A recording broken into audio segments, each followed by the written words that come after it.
Hey, Audio Road listener, what is your profit per mile? How about your cost per mile? Or even your bottom line? Stop driving blind and know your numbers. Profit Gauges is absolutely simple bookkeeping specifically for owner-operators. Have instant access to business and tax reports that will help you increase your profits and keep your money in your pocket where it belongs. Sign up for Profit Gauges today and take advantage of our 30-day free trial. Know your numbers and master the journey. Visit our website at letstruck.com or call our Tribe Care Team at 855-800-FUEL. That's 855-800-3835. Your money, your taxes, your truck, and your road to success in the trucking industry. This is Trucking Business and Beyond, the show that puts the money where it belongs, back in your pocket.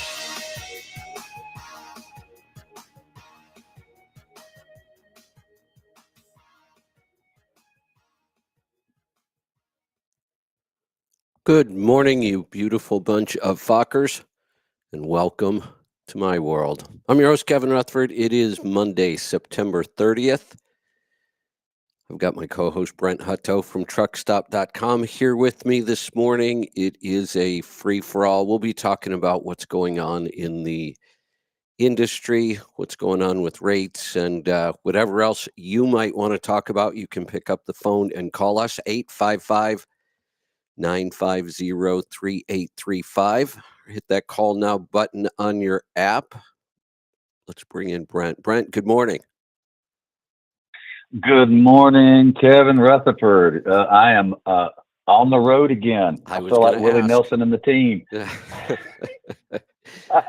Where are you today? Oh man, as I get older, I like Willie Nelson more and more. And so now I am in Nashville, Tennessee today, the birthplace of Brent Hutto. I was born here May 26, 1967, at St. Thomas Hospital. There you go. I told somebody that last night, and they said, "Were you born at Memorial?" I said, "No, I was born at St. Thomas," and so it's kind of funny.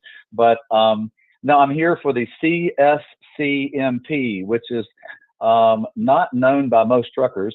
But it is known by supply chain people. It's called the Council of Supply Chain Management Professionals, which is a really long name and a bad acronym for the largest supply chain association in the world. Wow. And this is where like the really, really big manufacturers come to learn about the industry, learn more about the industry. This is where supply chain schools at all the major universities that have supply chain schools, which is, by the way, a massively increasing practicum ever since the pandemic, because people realize, wow, freight's pretty important. Manufacturing, how we get things to us is pretty important. So I'm here, and today is the first day it kicks it off, and looking forward to just talking to the industry. This is where the really, really large players come to communicate what's going on in the marketplace. And so Truckstop's here representing the spot market and having a big time. Boy, I'll bet. I'll be in Nashville next month. Oh, that's right. Well, you're going to be up here for the NASDAQ thing? Yes. Fantastic. I look forward to seeing you. That's my next trip out. So what's, I think obviously what we need to spend some time talking about today is the strike, because it looks like it's happening, right? Well, yeah. And I'd love to talk about the East and Gulf Coast ports. That's important. Fraud is still a challenge, and it's going to continue to be a challenge in market. Lots of conversation on that, top to bottom, not just spot market. Yeah. Where we work, where you and I work predominantly, but it's an issue across the board. Cybercrime is only increasing, and this doesn't matter your size. They're coming after every part of it. So that's important. The marketplace looked like it was going to kind of maybe increase a little bit. And let me say marketplace. I'm not talking about the spot market. I'm talking about the overall freight marketplace. And then now there's some like, well, it's going to kind of stay the same. Now that doesn't. When we get to it, I'll talk about the spot market, because the spot market will probably pivot some upward, which is good. So lots to talk about today, man. Yeah, I don't even know where we should start. Actually, I think I'm going to start with something you just mentioned that wasn't on my list today. Yeah. Okay. Freight fraud. It seems like it Yeah. came out of nowhere.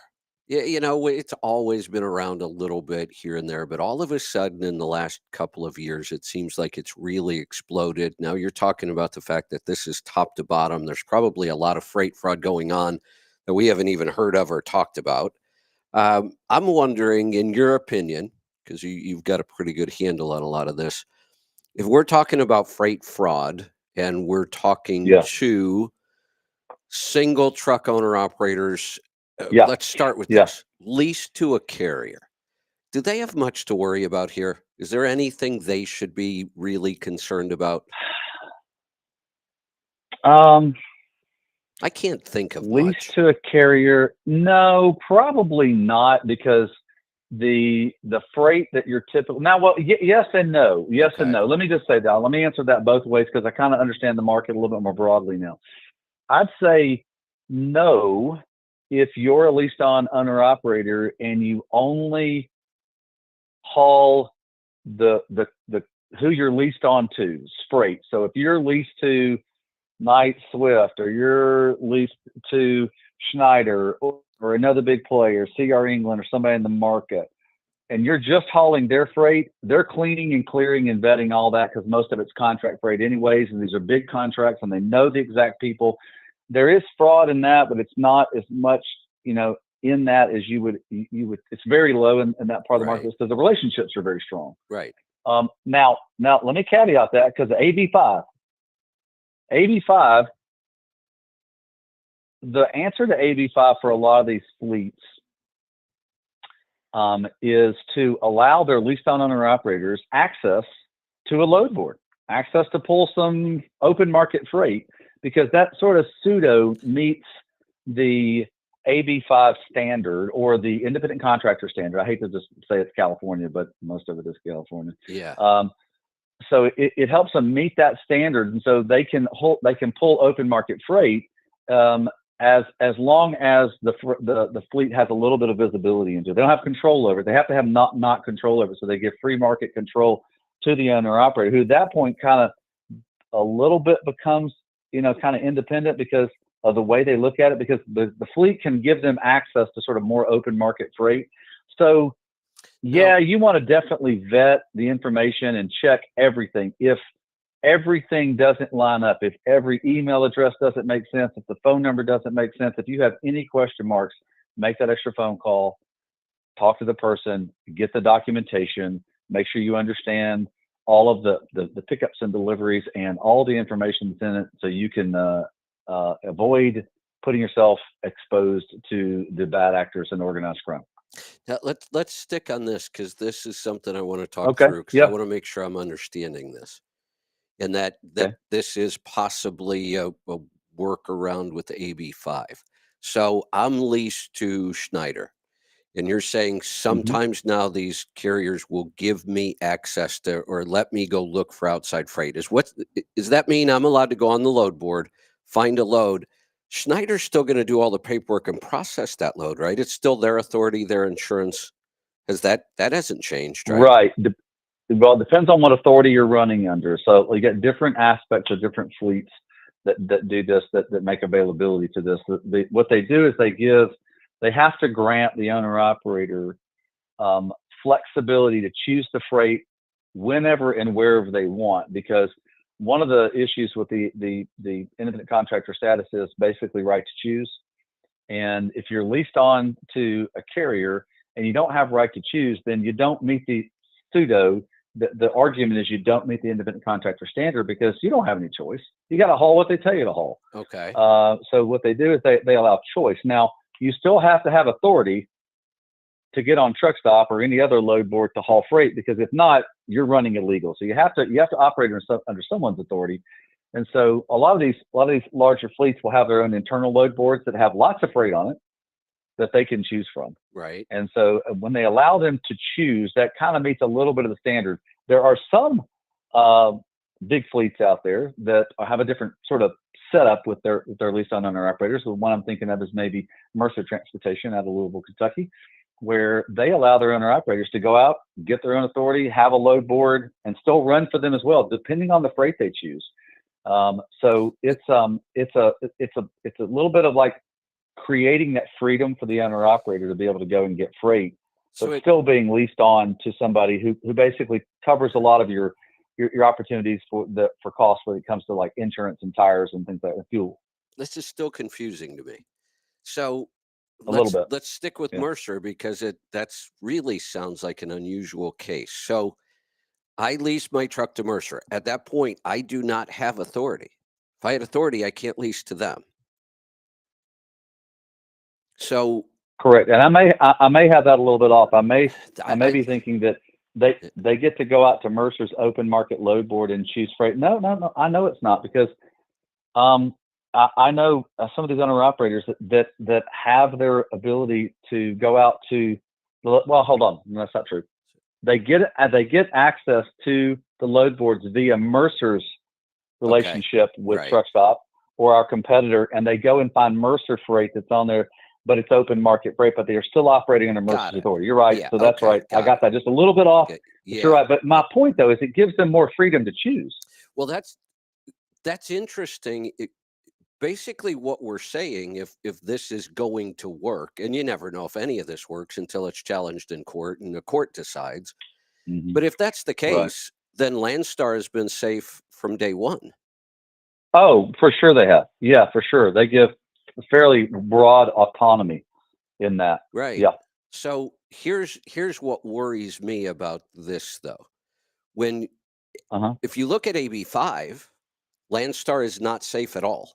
Landstar cannot operate their model in California based on AB5. And it's because of the B prong. You can give them all the freedom you want, which used to be the standard. If you look at the IRS 21 question test that we've used forever, it's about control and freedom. I mean, that's almost what all 21 questions are trying to decide. That's what we've used forever. But the reason AB5 was such a problem was you could have total freedom, which would have always made you an independent contractor, except for the B prong. And the B prong says, if Landstar's primary role is to move freight, then you can't use independent contractors to move freight, no matter how much freedom you give them. Right. That's the B prong. Yeah, it's a little. Then everybody says, well, the PRO Act doesn't have the B prong. Yes, it does. They just don't call it the B prong. Yeah. It's one of the 5 criteria. And the problem with the PRO Act is there's 5 criteria that they can judge this on, and there's no weighting system. Like, I don't know if I said that right. It's not weighted in any way, that none of the 5 criteria are more important. They can use any of the 5 criteria to claim you're not an independent contractor. And one of those is basically the B prong. What does the lessor company do? Is it primarily in trucking and moving freight? And if so, then you can't use independent contractors. So it's the same rule written differently. Yeah, I think the struggle with that, it's a lot like a lot of the things that were sort of written back in the day. The day means to regulate when everything's deregulated. Yeah. And so they have these sort of like drawn up descriptions that as the marketplace has evolved, it doesn't make sense. I mean, America is about the freedom to choose. We are a country about rugged individualism. We're about the production of the individual is the thing that's most important, and giving people complete freedom in that. So AB5, the way it's written, doesn't give freedom for an independent person to run their business the way they want to. If they want to do, if they're a 1099 contractor and they want to sign on with a fleet, but they just want to run the fleet's freight, as long as they can have freedom to choose which freight and when they're going to haul it, then they should meet the standard. But they're saying, oh, no. They're all trucking. Correct. Well, it's $1 trillion industry. Yeah. It's $1 trillion. I mean, this isn't some nascent startup. This is let them choose what they want to choose, as long as they have choice and they get to choose to be in that contract. They're running their business the way they want to. It's like the electrician that came to my house that did electric work on my home. He only works on homes. So is he not an independent contractor, and therefore he Well, should be an employee of the general contractor that built my house and does other house? well, He has the right to choose. Yeah. this is where this is a horrible law the way it's written. This is not the criteria Right. we should be trying to use. I understand the freedom part of it. You're not an employee. You get to choose. It's your Right. business. I get all Right. that. And over the years, the government has even allowed tons of control of independent contractors when there's a reason for it. One of the best I'll give is FedEx makes their independent contractors wear a uniform, and they have to have Right. their There truck you a go. certain color, and it has to have a certain size logo and certain colors. It's really strict. And the IRS at one point tried to argue that's too much control. And FedEx fought back and said, we have to do this for our customers. We can't have people walking up to doors with hoodies and shorts and our Well, if customers it's have to to the be able to consumer, trust us. I think that's more than appropriate. Right. Correct. So Yeah. that was Yeah. one area where they said this is a lot of control, but we're going to allow it Right. as an independent contractor. Yeah. Now Yeah. Yeah. now we're kind of throwing out the whole control issue, and the big focus now is this B prong, because this one's almost you can't get around it. You're a trucking company now. Right. You can't use independent contractors to move freight, and that's what I'm afraid of in the PRO Act. You know, do you know anybody, Brent, that could come on our show with this and talk more about this? I always feel like I might not have this completely right. Here's something else Oh I'd yeah, love to ask I got somebody who several people. knows. Mark Uh, Bluebaugh, or the people from Scopolitis that represent the ATA. They are super deep knowledge when it comes to how this works, where it works, what are some of the like legitimate abilities to organize the business where you're still out of most exposure to it. You're never going to be out of all of it because of the way the laws are written. Right. But yeah, either Right. one of them could do it. They're both great companies. Mark's great, and trying to remember the guy at Scopolitis. But there's the whole industry is fighting this because the lease owner operators and the independent owner operator are the flexibility in the industry when it goes up and when it goes down. And they are the sort of protection for the marketplace because they're you can hire them on. And so, Correct. Now, so anyway, yeah, go ahead. if you could get somebody from Scopolitis, that would be awesome. I've worked with them in the past, and they seem to be on Yeah, top of this. I just don't have a really good relationship with anybody over there. Um, yeah, here's know them, another know them all. question Yeah, know them all. Yeah. I would like to ask somebody. Okay. What changed, and why can't we trip lease anymore? I've heard it's Oh, insurance, good but question. I've never got a really good answer. When I started, trip leasing was really, really common. We did it all the time. I trip Oh yeah. leased just Oh about yeah. every week. Sure. And all that meant was, that's when I was a broker myself. So I trip Right. leased other owner operators. I had my office next to a truck stop, and I had magnetic Right. signs. And if somebody wanted to pull my freight, they physically came to the location. We put signs on their truck. They signed a trip lease, and off they went. Well, not what. Hey, would you do me a favor? Would you just explain to your listeners, maybe those that might be new to the market, what trip leasing is? Yeah, it was. We could, as an independent without authority, if you were leased to one Right. carrier, you could trip lease to another carrier that had freight at the time. You can't, nobody does that anymore, but I don't know why not. So that to me kind of helps with the AB5 type laws. We still have that B prong that just screws everything up. But as far as freedom and choice, we had tons of choice. Right.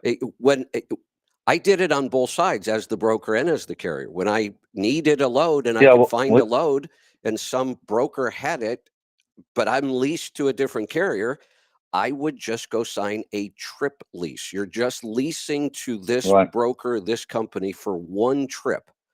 And that's what it Right. was. And we did it all the time, and it gave you tons of flexibility. I don't know why or when. Yeah, I think that still goes. I think that still goes on in the brokering world. It's called co-brokering, where they move their freight through another broker. But that's a little different. Yeah, because once I'm leased to Go a ahead. carrier today, I'm leased to that carrier and I only move their freight. Even in this new flexibility model you're talking about, I can go look for freight, but I'm not going to trip lease to some other broker or carrier for that load. I just have to go back to Schneider and say, hey, here's the freight I found. Schneider is still handling the freight. So 100% of my freight still comes from the carrier I'm leased to. Sure it does. Yeah. But under trip lease, that wasn't the case. I think the idea is you're not forced to take freight they're telling you have to take. Right. You get to choose. Right. So maybe that helps meet part of the standard, but it doesn't meet all of it. Yeah. So I'm just wondering whatever really happened to the whole trip lease. Yeah, I don't know. I don't. I got into the market in '98, which trip leasing was popular way before '98. So yeah, I don't really know. So yeah. What happened late 80s, early 90s, I was running more independent or leased to a carrier and trip leasing. Then in the early 90s, by the mid 90s, I had put all my trucks on with RPS. So that the next, 20 years, I didn't deal with any of it. And then at one point I realized, hey, nobody talks about trip leasing anymore. Whatever happened to that? Well, maybe it's something to investigate. Definitely. Yeah. So we'll work on that. What? I want to go back to the freight fraud. Let's talk about you want to talk about fraud, and I want to make sure you talk about ports, because we will. That can, and as soon as they strike, it will affect that geographic area when it comes to freight rates and stuff, because it's going to any disruption. Yes. Usually is a benefit for the truckers. Disruption in the port strike, and then we just had this small weather thing called Helene that came in. Man, it's going to cause an issue with two major highways in Tennessee. Yeah. Yeah. So, but before, I want to go back to the freight fraud, because I was on a theme there. Yeah. Okay. Owner operators leased to a carrier, for the most part, you can kind of ignore this. Not really a big deal. Like you said, if you're on a load that you've been a part of, verify phone numbers. If something looks a little odd, just ask. What about, now I know this changes everything. What about one truck and I have my own authority? What's the single biggest risk I have when it comes to freight fraud? Well, the single biggest risk you have is you have very organized criminals.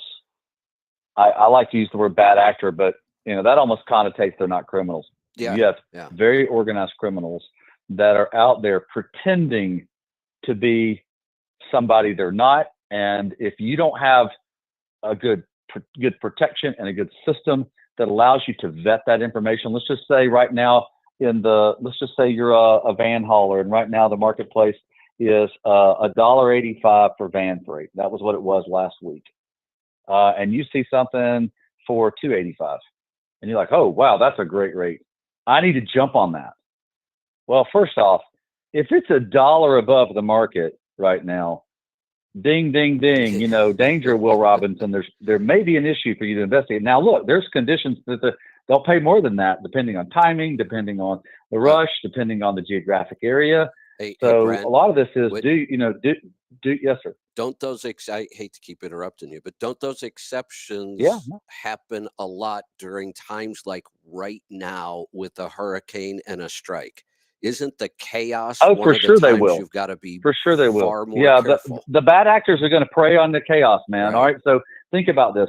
All this craziness of fraud in the marketplace came in October of 2022, when this incredible market we all went through in the pandemic came back down to normal. Because at that point, small carriers, owner operators are like, and I'm not going to say they're desperate, they're just more desperate to get a good rate. Right. All right. So because the rates went from like $5 a mile to $2.50 a mile. So it's like, oh my gosh, well, I need to make sure I can maintain really good rates. So if they saw something, they jumped on it really quick, and they didn't realize all these bad actors had come in the market, stealing identities, pretending to be somebody else.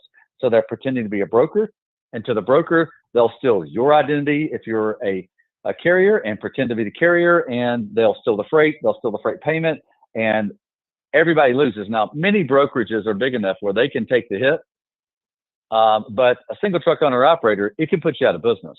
And so the idea is that if you smell something funny, in other words, if you're in a different, if that rate's a lot higher than it normally should be, just take the time to make the phone call. Take the time to investigate the website. Take the time to make sure that that email that you got that's usually from abcbroker.com doesn't say abcbroker.net, where they've just changed something, because the distraction is that these organized criminals will distract the mover of the freight by saying, here's the shiny object, here's the great rate, Right. and you'll pay attention to that, and they're changing one or two letters in the email that you normally get or that you know that's online, and then you're not paying attention to it because it looks like ABC Broker and you don't pay attention. It's ABC Broker. Yep.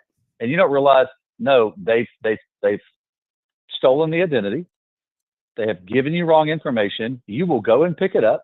You will deliver it to the wrong location because they've stolen the information, or you'll take it to a dock. It'll cross dock it. They'll still have the freight, and you're on the hook for the freight, and you're on the hook for the payment, and you'll see neither one of them because they're gone.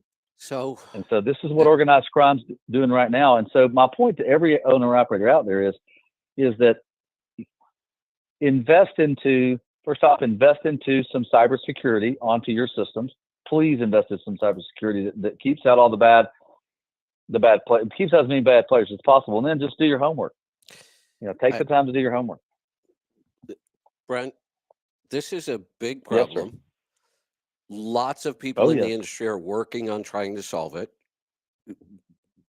The entire industry is. Yeah, incredible amounts of money are being lost over this, which hurts us all. I'm almost $1 billion this year.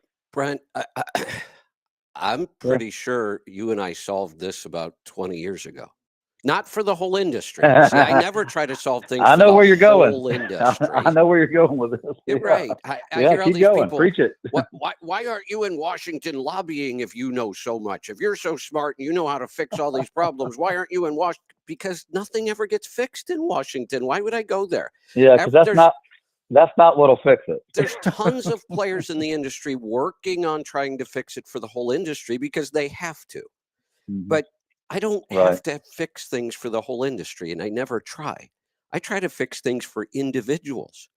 Based on what you just told me about all this freight fraud, if you just follow the model you and I have talked about for 20 years, find 3 to 5 good brokers, or maybe it's 10 for you, whatever the number is. Don't get too crazy. Yeah, I know some people it's 2 or 1. I know a couple of people where it's just 1 broker. And once you've done that, if you're moving all your freight with 3 or 5 people you already know, it's almost impossible to pull this scam on you.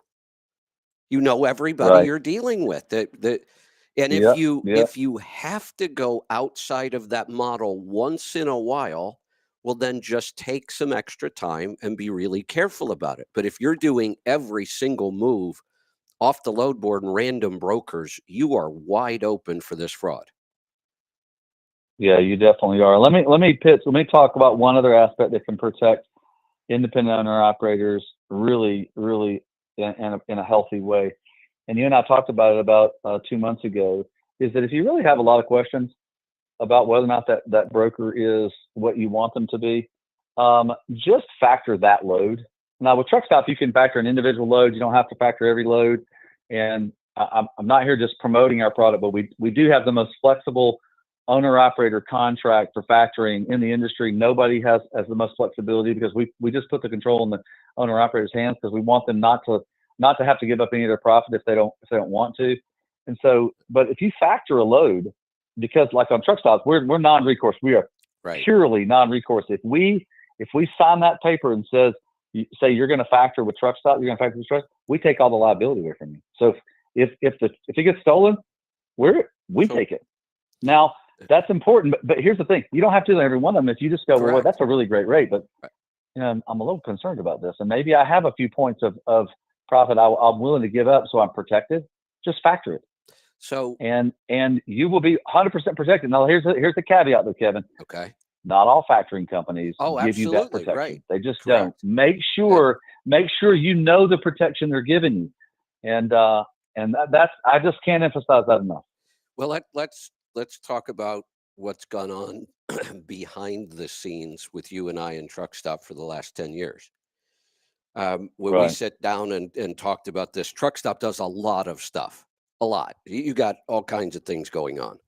And I was pretty clear up front. There's some things you're not going to hear me talk about. There's some things Truck Stop Oh yeah, does you're just not yeah. going to hear me promote. It's just how it was, and we all came to that agreement. And one of the big ones was factoring. And I said, I'm never going to promote Right. factoring. I don't like it. I've talked about why you I shouldn't do it remember. for Yeah. years and years and years. So we all agreed that's okay. We won't talk about factoring until just a couple months ago. And I came on the air and did a whole show about factoring.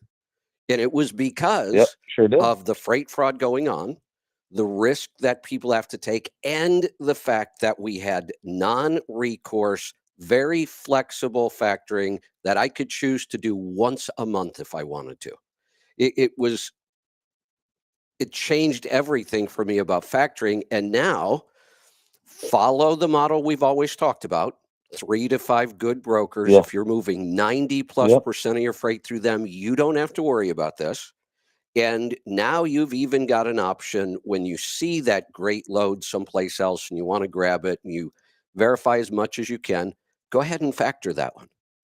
And now you're protected Right. again. So to me now that really gives almost total coverage against fraud for a single Right. truck owner operator or a small carrier without any real work or expense. Really, the cost Right. of Well, we said, yeah, factoring a load yeah. once in a while is no big deal.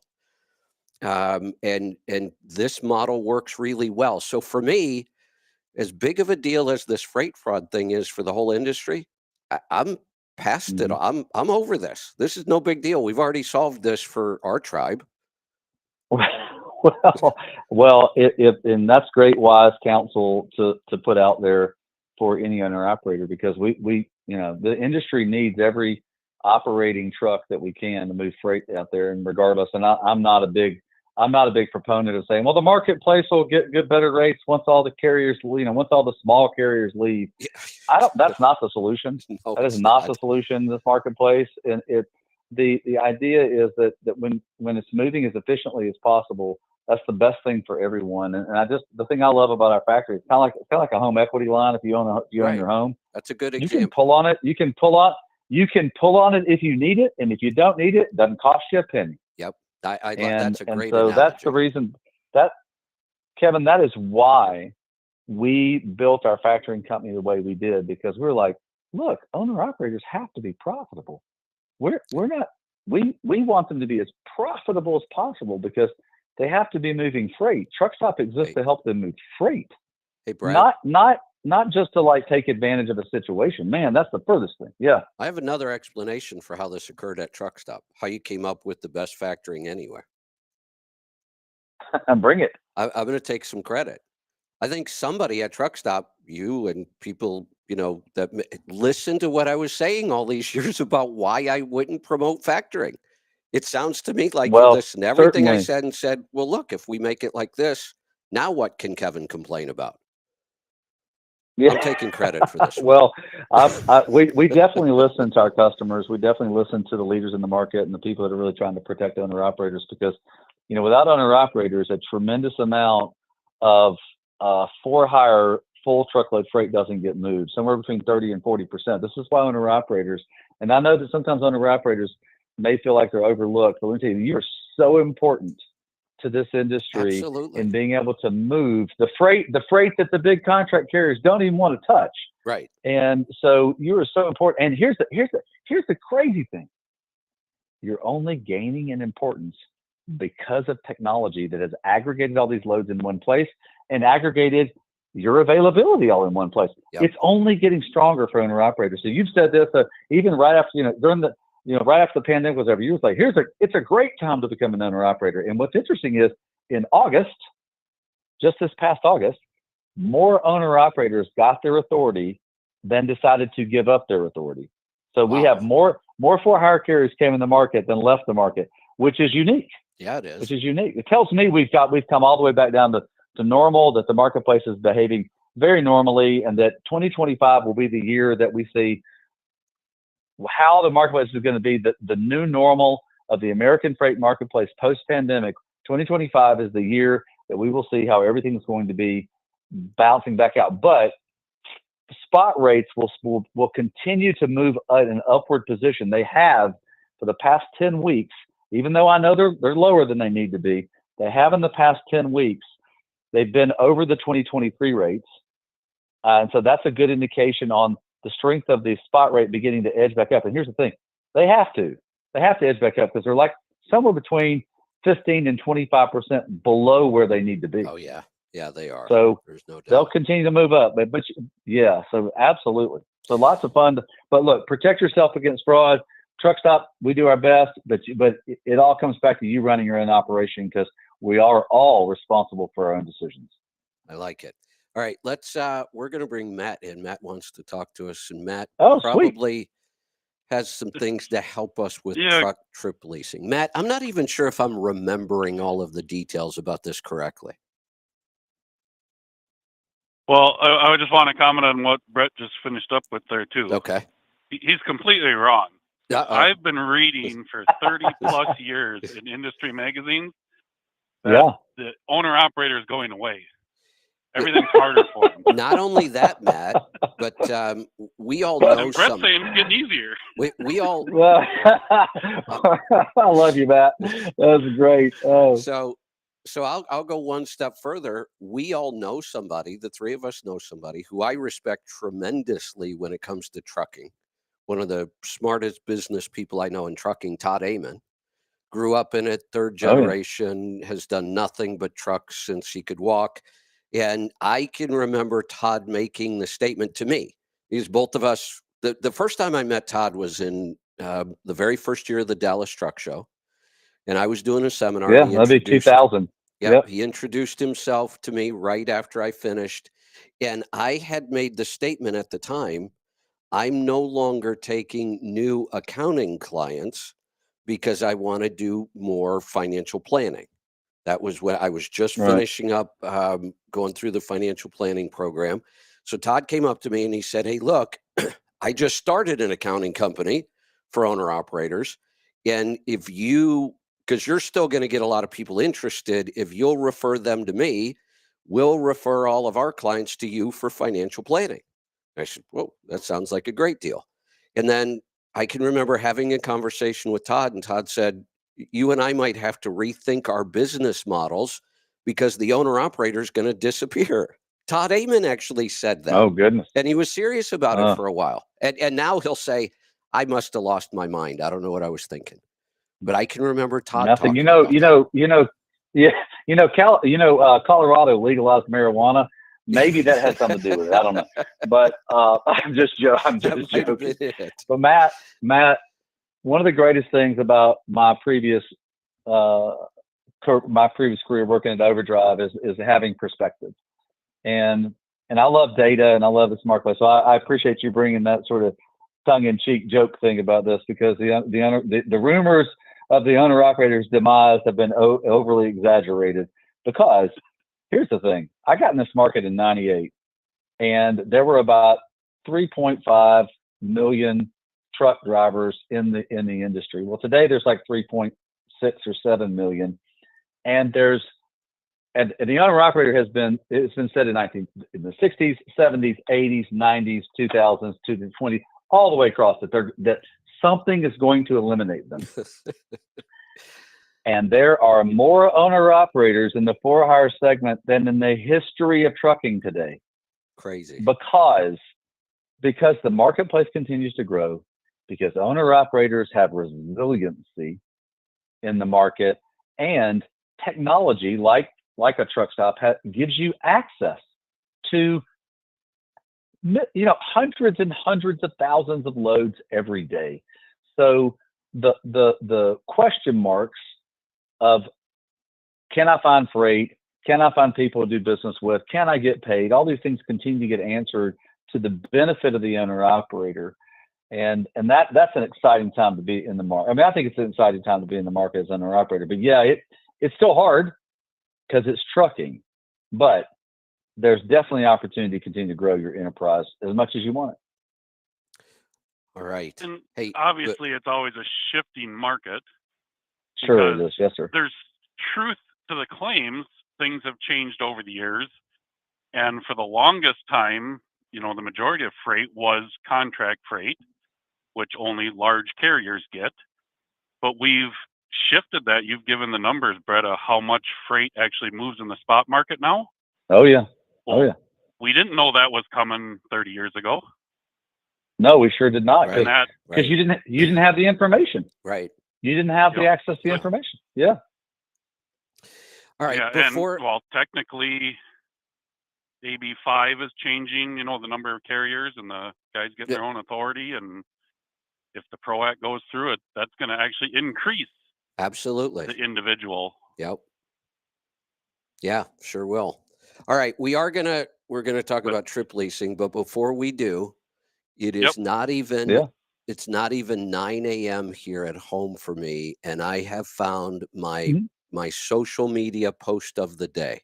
I'm calling it early because nobody's going to top this one. You ready for this? So I'm ready. Yep. Kamala Harris posted. She can't post anything about her policies because she doesn't have any. So almost everything she posts is some sort of attack on Donald Trump.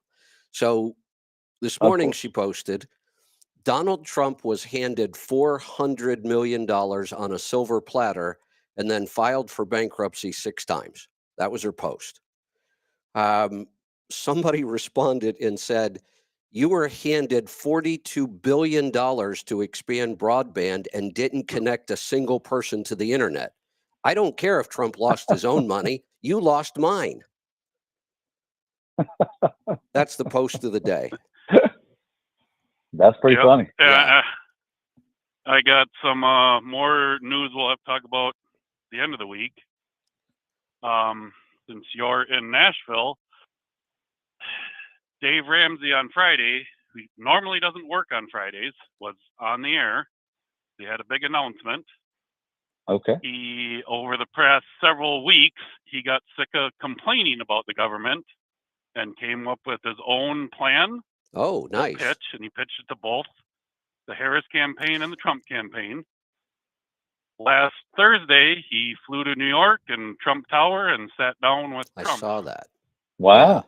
I saw that. And that video will be released tomorrow on his network, Wednesday on every other platform. Wow. You know what? I just listened to a great podcast. I've listened to Tucker Carlson interview RFK Jr. Oh, yeah. That guy is unbelievable. That RFK Jr., what a like patriot, what a citizen of our country. I mean, really dynamic. I just, it's interesting. His perspective is what I'm saying. It is. No, I agree. He definitely has some big ideas that I just can't get aligned with on some of the environmental stuff. But there's a lot of stuff. Sure. I can understand that. The more I know about him, the more interested I am in hearing more from him. There was a time where I thought, yeah, but some of his policies are kind of way out there for me, and I just didn't pay that much attention to him. Obviously, when it came to the vax issue and health, I'm very aligned. Well, yeah. I should take that. I'm aligned. It's a start, but he's still missing a lot. I mean, he absolutely believes that if people would just eat organic food, all these problems would go away. It's not quite that simple. Even our organic food system is now a mess. There's so much going on, but it's a start. He's finally bringing health to politics, which we've almost never seen before. And people say, oh, no, we've been arguing health and politics forever. No, we haven't. We've argued health insurance. That's a whole different issue. That's all that's ever been talked about. Yeah. Obamacare, Should we be single payer? That's all health insurance. That has nothing to do with health. We've never talked about health in politics. So finally we are. Right. I'm glad that that's happening. But the more I hear from him, the more impressed I am in a lot of areas. Well, I would, the more I feel the same way. I feel like he's, I'm going to look, we should all differ with each other. Yes. You know, Kevin, Yeah. I love you, but you and I differ on some things. I mean, we should, because that's what the civil discourse, was what creates the best, like, innovations and opportunities for the marketplace to grow. And so we should differ with each other. But I'm in the same boat. I continue to hear things that I just go, wow, what a guy that really just wants to attempts to do the best for our country. Yep. So super important. Super cool. All right, Matt, what do you got on trip leasing? So, yeah, try to keep us on track here. I'm trying. So the insurance side, which you mentioned, is a problem because when you are leased to a carrier, you have to fall under their liability insurance. So to try and change that every load, every trip lease, that's not simple, but it could be done. So the other big problem I'm trying to remember, is compliance. How did we handle insurance back when we did this every day? What changed? Don't know. I've heard this too. I wasn't around. Right. And I was around, but I'm not sure if I'm remembering everything correctly or not. But I'd love to, because I've heard it's an insurance thing too, but I just want to know what changed. I think it was much simpler for an individual owner operator, even if he didn't have his authority, to have full insurance. And he could cover himself instead of the carrier covering the liability. I'm trying to remember if that was the case, if I ever had my own insurance when I was doing this. Well, so I actually did at one point, even leased to a carrier. Now, this was a local Now, I have job, seen that. and we were moving customer trailers. So it was, I don't know what the reason is, but yes, it's perfectly legal to have an owner operator cover liability insurance. Yeah, I've seen that in the past. As long as the carrier has a copy of it. And that's what I'm saying. I think that was much more common. Maybe that's what many years ago. Part of why I'm confused about that time was when I was doing the trip leasing, I had multiple trucks, at one point 11, and they were all doing different things.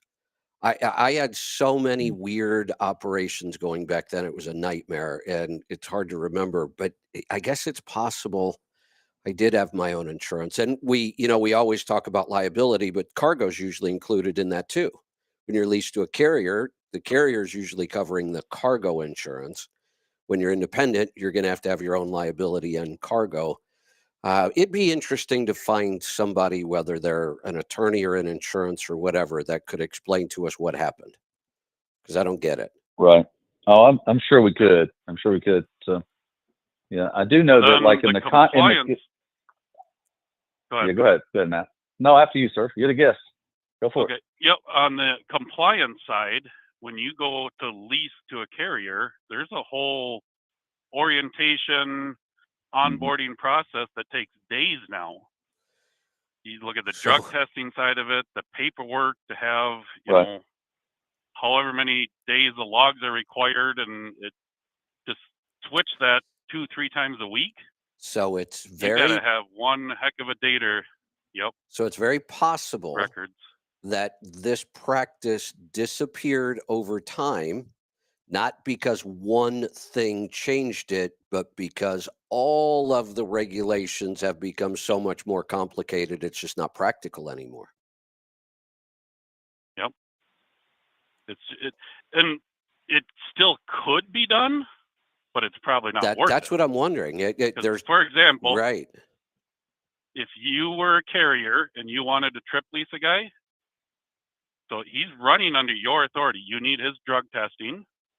So before he can even take the load, you got to send him in for a drug test. Yeah. You got to have his driving record, background check. There's so much involved. That may be the explanation. That regulations became too burdensome. Now, here's the other thing we can look at. I've talked about this in the past. Early in my career, I signed many contracts with carriers that were one page, maybe two. You might have the signature page on the second page. I signed lots of one-page contracts. Now they're 87 pages long. Well, that's true. Yep. And in them 87 I would also pages, say that you'll find why this isn't easy. Right. Well, and you're right. Well, I'd say this: many more. Where back in the day, Kev, when you were running, it was a more simple approach, a less dynamic approach. And the marketplace has expanded, more people coming into sort of the open marketplace. And so when you do that, businesses tend to what they call lawyer up. Yeah. And they will write, they'll write terms and conditions that are more favorable to them. And this is why I always encourage, if you're treating the terms and conditions contract that you have on your spot market freight the same way you treat sort of the terms and conditions you do on signing up for an app, and you're just flying over it and going, yeah, I got to sign the bottom, I want to move this piece of freight, then it's buyer beware, because that's a standard legal contract. If you signed it, because we defend owner operators all the time, but we can't defend an owner operator if they feel like they've been wronged, because we have an entire department called the assurance department that defends an owner operator if they feel like the broker's done them wrong. And by the way, we defend brokers too. So, but if the contract's been signed, we can't defend outside the contract because it's not legal. You can't do it. And now, if there's been fraud, or not fraud, if there's been nefariousness, people just breaking the rules, you can defend that, but they usually take the legal case. But we have this department called the insurance department that just defends owner operators because they're a one truck operation, and they need to have the ability to be able to hear their complaints heard, and so that's what it exists for, and it's very effective. But if it's outside the contract, we can't do anything about it. So all right, hey Brent. So it's super important to read that contract. I just looked. Do you have to go sometime soon? I mean, I know I do. I have at 11. I'm out here at the show, and the Bank of America people want me to be in their conference. So it starts about 11. So I have to get down to that. So unfortunately, I do. I'm so sorry. The last few weeks, I've just been running from one thing to the next. Because I love being on the program. Yeah, well, and I love having you here, but I know an hour is usually your limit. Could you spend the next 7 minutes telling us what we should know about the strike? Yeah, absolutely. And thank you for bringing that, Matt. Thank you for bringing this up and talking about trip policing. Thank you so much for being on Kevin's program and Kevin, and if you letting me be a part of it. I was going to say, Matt, I'll just hold you. Freight fraud. Well, yeah, I'll just keep you. All right, so let me tell you about So here's the thing with the ports. Remember, first, let me start off with what I started off with before. We just had a natural disaster called Helene. It wasn't crazy like Harvey was, but it was bad. All right, because it's knocked out some roads in Tennessee. It's gonna create congestion. Freight's gonna back up some. And here's why I say this about the ports. Go ahead. You were gonna say something, Kevin? Yeah, I hate to interrupt, but I want to throw this in because I missed all of this over the weekend. We had a huge party out at the I missed all of this, so I was trying to catch up this morning. I saw somebody make the comment, this is 100 times worse than Katrina. Oh, no, not at all. No. That's somebody Katrina, made that claim. I thought, no, you got to be kidding me. Well, hyperbole is hyperbole, and what now? If you want to say no, it's not 100 worse than Katrina. Well, it sounded like a crazy talking about statement. New Orleans. Yeah, no, it's not. It's not. Now, look, I don't want to minimize anything. A hurricane that creates the flooding that it created, it's in a pretty widespread area, all the way from Asheville, North Carolina, down to Tampa. There's problems, but it's nothing like Katrina, and it's not like Harvey either. So, but I'm no meteorological expert. You're no weatherman. But I can just tell you that, yeah, I'm no weatherman. I just walk outside and go, hey, it's blue skies. But what I can tell you is that it won't have the same financial impact, and the count always comes back to financial impact on this because people get impacted. But look, there's Highway 40 and Highway 26 in East Tennessee. That's going to be problems. 40 will probably get fixed before 26 does because It just has more access to it, but it's going to be a problem across the board. There's flooding, there's problems. There's going to be FEMA loads in that area. So if you're FEMA qualified, go find your FEMA loads and make a great rate on hauling stuff if you're a carrier, 100%. I say that in front of the port strike because I just listened to a great webinar by Jason Miller. He's the economist guy out of Michigan State, and he does a great job in framing up what's going on. And here's what was so overwhelming to me, because here's what he did. He said, the key to the East Coast and Gulf Coast port situation is this: can those ships offload somewhere else, or do they have to sit in the ocean, causing every day causes a week of backup? That's the way they look at it. They go, if it's the first couple of days, it doesn't cause a lot of stress. After it goes about 2 or 3 or 4 days in the strike, it starts backing up. Every day's a week. In other words, how delayed they get out in the water to be able to unload it. And here's why he said it, because he looked at every commodity that comes in through the East Coast and Gulf Coast ports. And other than a few exceptions, they can't come in anywhere else. They have to come in. And this is cars, pharma, parts, all kinds of things that come in through the East Coast ports that you can't just go, well, oh, we'll just move them over to LA and Long Beach. You know what? Guess what? LA and Long Beach is working at about 95 to 99% capacity. Right. You can't just move them over there and think they're going to get, and then you got to truck them all the way back across the country. So it doesn't work. And here's why I say this. And this is where I don't know if I'm for or against the port employees and union people getting a 77% increase over, I think, 5 or 6 years. I wish trucking could get that. But this is where unions are involved in this, and this is where the pressure gets put back on these port owners to say, guess what? You got nowhere else to go. That freight's not going anywhere else, and labor is eventually going to win. And labor wasn't even at the table last week. Yeah. In other words, they weren't even negotiating. So labor's probably going to win this, because that stuff's got to get unloaded, because and our government's not going to do anything about it, because it's a labor issue. It's not really a necessity issue. A lot of these goods are already coming in. They're going to be in this first week of October, because they all these people that ship these goods front loaded it, because they're like, oh my gosh, if we have a port strike right before holiday season, so they're just shipping stuff like crazy over here. But I think union wins. The labor wins in the end. I'm not against them getting paid more, but hey, Brad, boy, I wish trucking had that ability to put that leverage on things. Yes, sir. Real quick, 2 things, and then I'll let you go. One, you just commented. Yes, sir. I think there's a bigger sticking point than the pay increase. I think they'll win on the pay increase. I think the other big issue that they're going to struggle with is the second biggest issue, I believe, from what I've read so far, is that all these ports have automation projects going on that will eliminate jobs. 100%, because in the contract, every contract, West Coast has got it, East Coast has got it. You can't modernize. Right. Here's the problem. And it's in that book you and I talked about, that Economics in One Lesson, who I suggest every human being in the United States read that book. When you limit innovation that relates to better efficiency, marketplaces don't expand, they decrease. Yep. Because you've taken out efficiency. And I promise you, if we don't modernize our ports, if you go to Shanghai, it's unbelievably modern.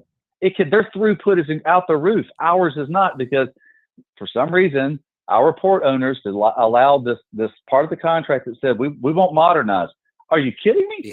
Yeah. We're the largest market in the world. We are the United States is the largest market in the world by far. There's nobody even close to the United States. And we can't modernize our ports so our citizens can get goods in an efficient, better way. And here's the thing. If the port workers want more people to work in ports and want to get paid more, innovation is the key to the throughput. Because the more throughput, the more jobs there are. The more throughput, the higher pay they're going to get. Yeah, it's not by limiting. It's in nowhere in the history of mankind has been limiting production of things cause for a better marketplace. It doesn't work. I think that's going to be the bigger sticking point. Now, here's something I just read, I agree with you. Yeah. And I don't even know if you're going to have an answer on this, but if you could get back to me anytime soon. So somebody I trust, you actually know him, Taylor. Taylor. God, I'm just trying to think of his last name right now. Barker, Taylor Barker. You know Taylor. You've How met do I him. know Taylor? Yeah, I Okay. think you guys are Okay, truck go stop. for May it. even be Go for working it. with them. He just posted this. He said he just got off the Okay. phone with another owner operator. And so this is third-hand information, but it's big, and you'll have the inside track on this. There is a claim going around now that none of these FEMA loads are posted anywhere on any load board. Oh my. Well, they may not be. You may have to go straight to FEMA to get them. Interesting. So I can go find out. We don't, you know, I can find out. I If mean, you could yeah, find out, that I'll would go be ask our awesome. team. Well, I don't know if we normally get them anyways. FEMA loads are very unique, and you have to qualify to haul FEMA loads. Now, so here's the other statement in there. In the history of natural disasters, these load boards are full, and yet for this event, 0. So the claim that I'm hearing, and I don't know, is that in the past these loads have been all over load boards, and now they're not, and why? And if they're not, well, let me find out the reality in that. Yeah, Perfect. Let me find out the reality in that. Thank you. Right, I'll do it, man. All right. Thanks for your time today. Great to be on. Great hour. Thank you. Yes, sir. All right. Sir. Take Talk care. to you next week, brother. All right. See ya. Bye. Matt, what else you got? All right. So what do you think about I was that? watching the clock there. He had to run. I know. Well, it could be a sign, and I've never done these loads, so I don't know. Yeah, either. I haven't either. I've never paid attention to the load boards on these.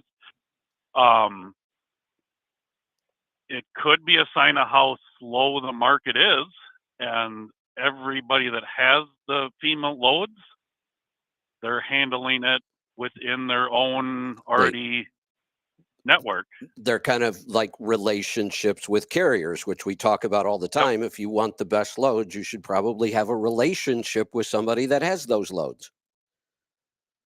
Yep.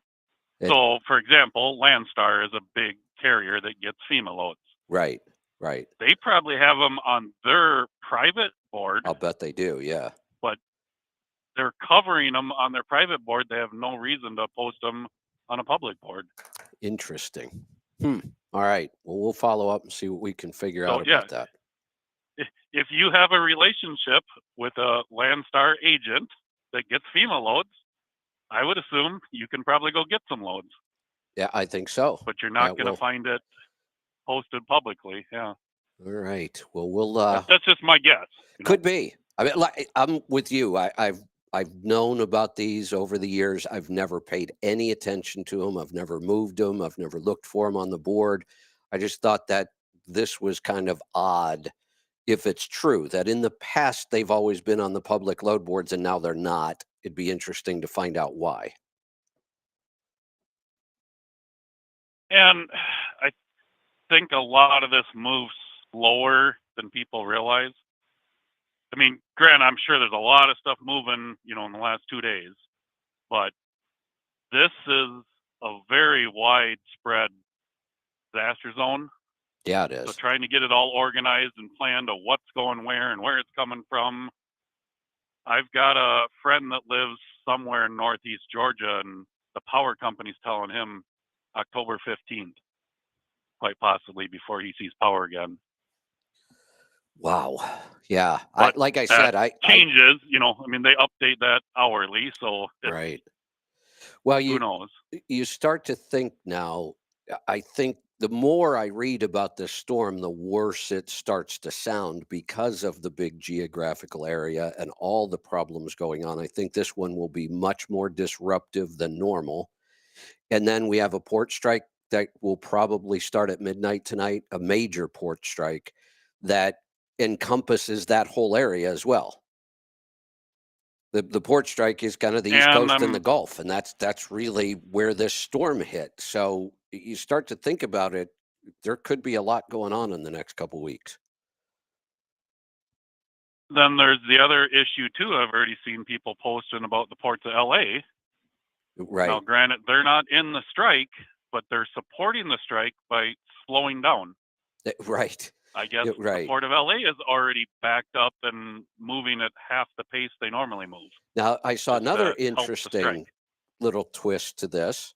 I guess there are some ports on the East Coast and maybe in the Gulf. I didn't have time to read this, but I saw a couple conversations about it. I guess there are ports where the workers aren't part of this union that's going on strike.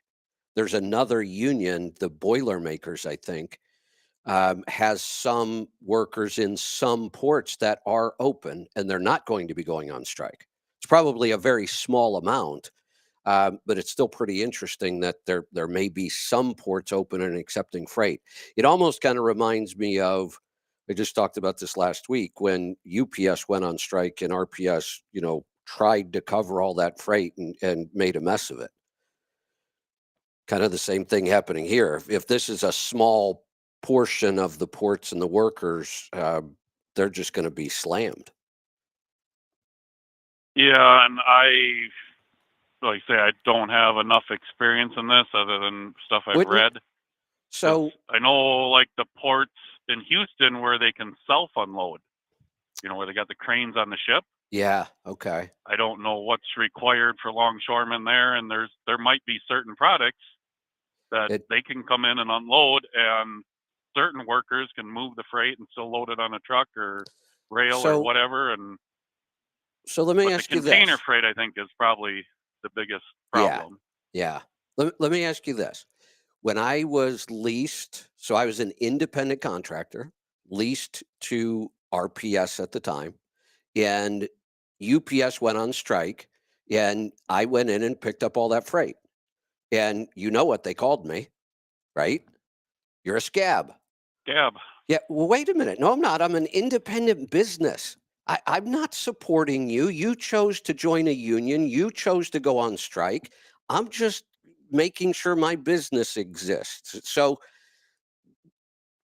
how is this any different? Will they also call these other dock workers who are going to go to work tomorrow scabs? They're union employees. Why don't they shut down then?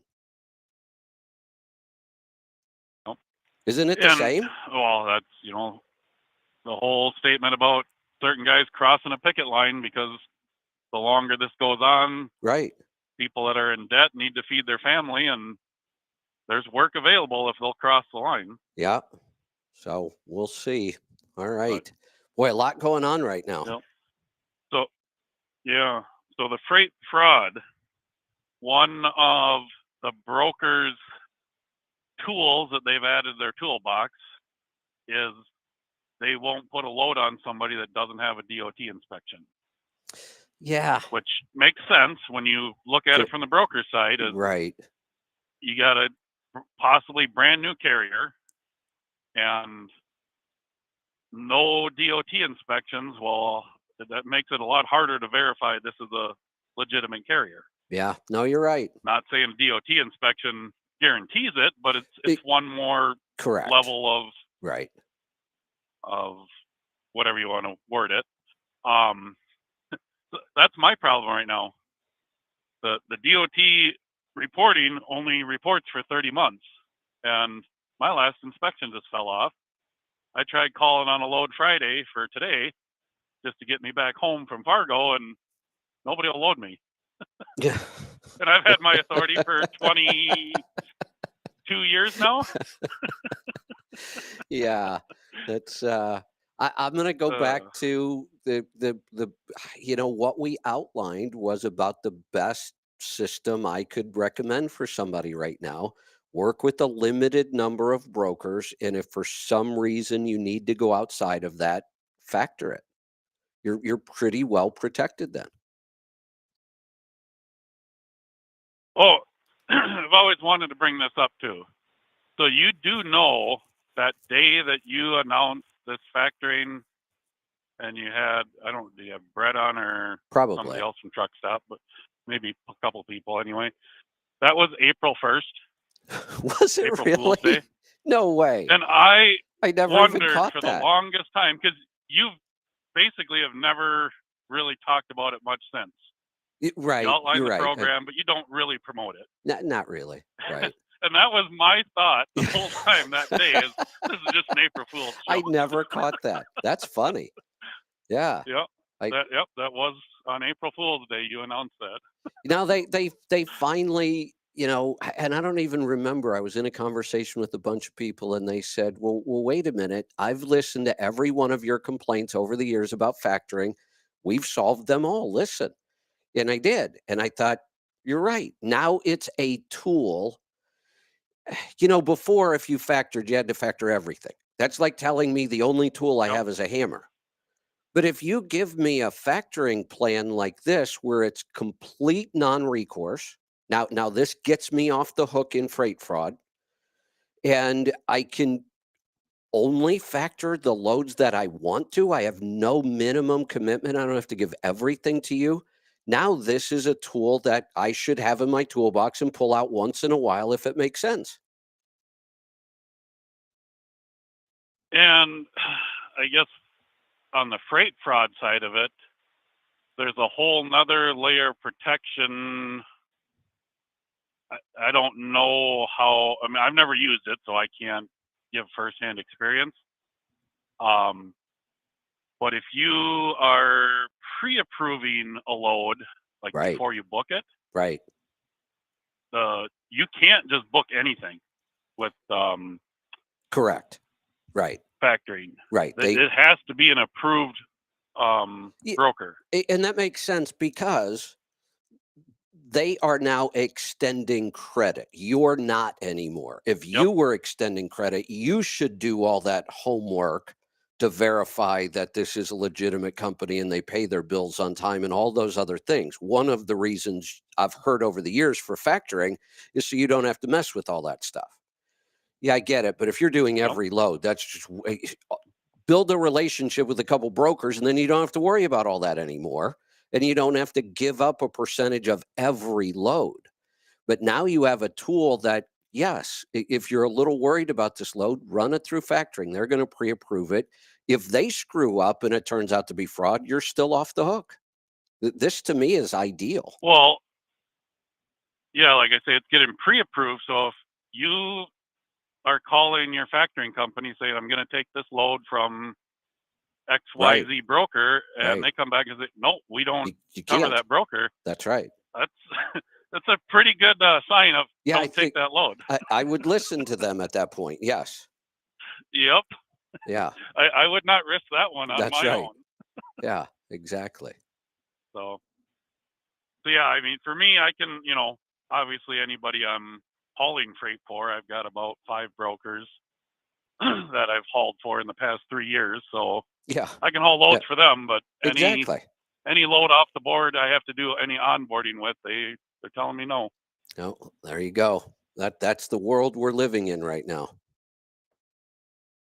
Yep. So I gotta put Dale Howard's practices back into place and start volunteering, which I've been told is a lot harder to do nowadays. But yeah, I guess if anything, I'll have to break the law driving through a weigh station so they actually inspect me. So speaking of which, has anybody heard from Dale Howard lately? Yeah, I haven't talked to him in a month or so now. But a month isn't okay. I don't think I've heard from him in a year. Yeah, he is. I don't know that he wants it announced publicly. It had to do with that whole, what was the guy's name that was causing all the trouble? Chris from Delaware. Oh, yeah. He was calling Pittsburgh Power. He was calling everybody. And yeah, he was. Even Dale's job, they called his employer and talked about Dale's connection with you. And I mean, it was an issue. That I didn't know they went that deep. Holy cow. Yeah. And I mean, Dale didn't have a problem with it. Right. It's so annoying because it didn't really cause any issues with him, but it was annoying. Yeah, no doubt. He is moved on from driving truck full time. He is the regional manager of, I guess we'll call it a trucking company for hazmat and stuff. Okay. So he does a lot of training of drivers, and that's a good job. Drives around and spies on them. Good. I'm glad he. I'm glad that's a good use of all of his experience. Yep. Yeah, Good. because even when he was an officer on the DOT, he was a hazmat specialist. Right. Right. So he's Yeah. Well, good. Well, and you dealing talk with to all him. that, and Tell him I said hey. yeah, and it's a multinational company, so it's huge, and he's still trying to work his way into the U.S. We tried. So, I mean, we were trying yep. to figure out if we could get him down here and hire him. So I'm glad he landed in a good place. And if or when it becomes bigger in the news, so he's in the fueling industry. I'll just put it that way. Okay. He's also been going to multiple trainings on the hydrogen systems. Oh, So really? for hydrogen internal combustion, and so he spends a fair amount of time down in Phoenix and LA, and because that's where they're going to start it.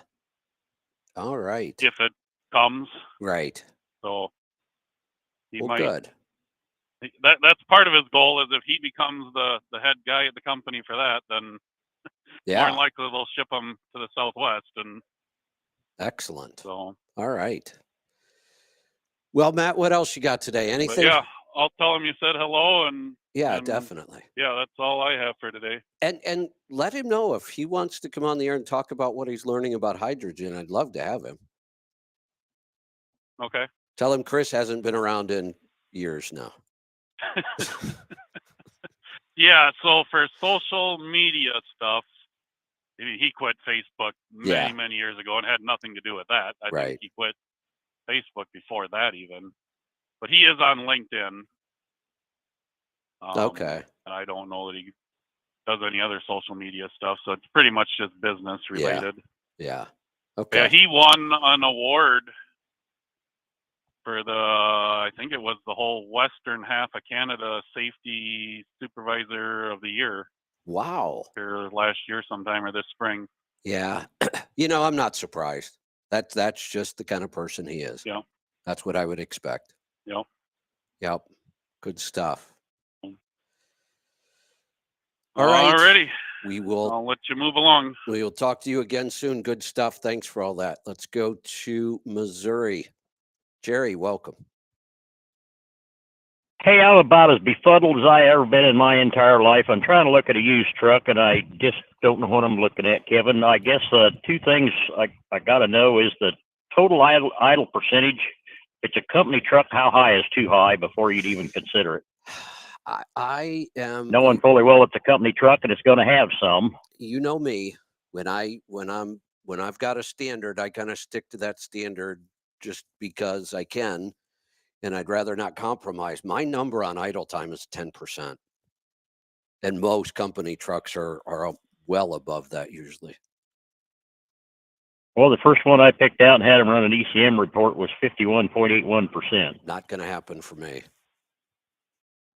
The next one I had picked out is quite a bit less miles, 32.59. How many miles? 170. That one. 6,000 or.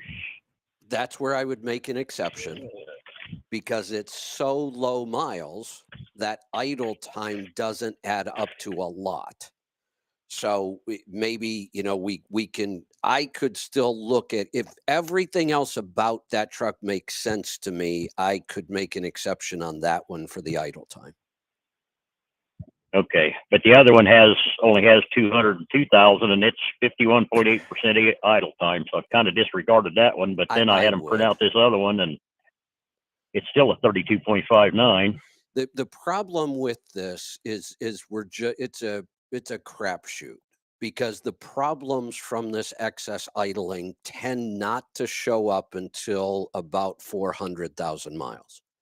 Then we start dealing with the buildup of stuff over time. What year are these trucks? 2023 DD15s. It's getting better that the idle isn't as hard on the emission systems as it used to be. Every year, these systems get a little better. But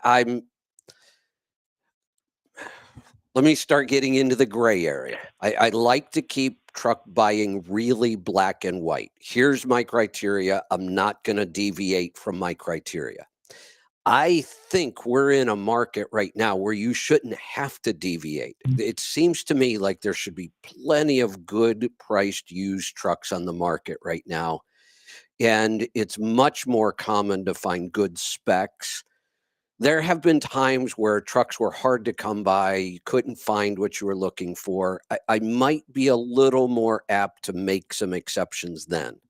But unless you're really struggling to find what you're looking for, I would just pass these kind of trucks up. Well, I do kind of struggle when you put in that 13,000-pound minimum front axle. Got it. Yeah, so you're you right. can close up your trailer gap. right. That absolutely, you can't believe how few trucks there are on nationwide on truck No, paper that's a that good have that point. axle spec, and these trucks do. That's a good point that, we've come up with the fact that that axle spec helps you tighten up that gap, which improves fuel economy. So, Right. But that one is not common at all. I was talking more about, No. 6x2s are easier to find, good gears are easier to find, but you're right, that axle thing is pretty rare. And the other thing, and this is just me, the other thing that limits me on trucks is that there are a lot of Freightliner Cascadias that do not have the passenger side sleeper box door. Ah. And I will not own a truck. That is, to me, is a deal breaker more than anything else, is that they don't have that sleeper side box door, and I wouldn't own a truck without that side box door. I'm with you on that one. So that's even more of a limiting factor. I didn't even realize that was an issue, but that would bother me too. Well, you look at a lot of Freightliner Cascadias passing you going down the road, or maybe you pass them, I don't know. But if they pass you, you look about probably half or 3/4 of them don't have that passenger side door. And I asked the dealer, I said, if they made all those cabs exactly the same, they could surely put it on there for 29 cents more. And he just laughed. And he looked it up while I was on the phone with the dealer, and it's $1,000 option. So if you're a big fleet buying several thousand trucks at a time, why would you spec it for drivers? Yep, you'll just skip it. Now, so let's go back then. These two trucks you're asking me about, do they both meet that criteria? They have the 13,000-pound axles and the right side door. Correct. Then I might. Now, both of them are still lower mileage. I mean, 200,000 is still pretty low. If I might put these trucks on the list, go through the rest of the criteria. If they're really everything else is good, I would probably take a chance on either one of them. And as soon as I bought them, I would do a diesel force cleaning and start running catalyst. Okay, well, that's exactly what I was going to ask you. If either one of them, if I could mitigate any of the idle percentage by taking it right straight to Pittsburgh Power and doing both the diesel force and the diesel, whatever, the DPF alternative cleaning. Do all of that and then run catalyst, and you're probably going to have, you'll be fine with that.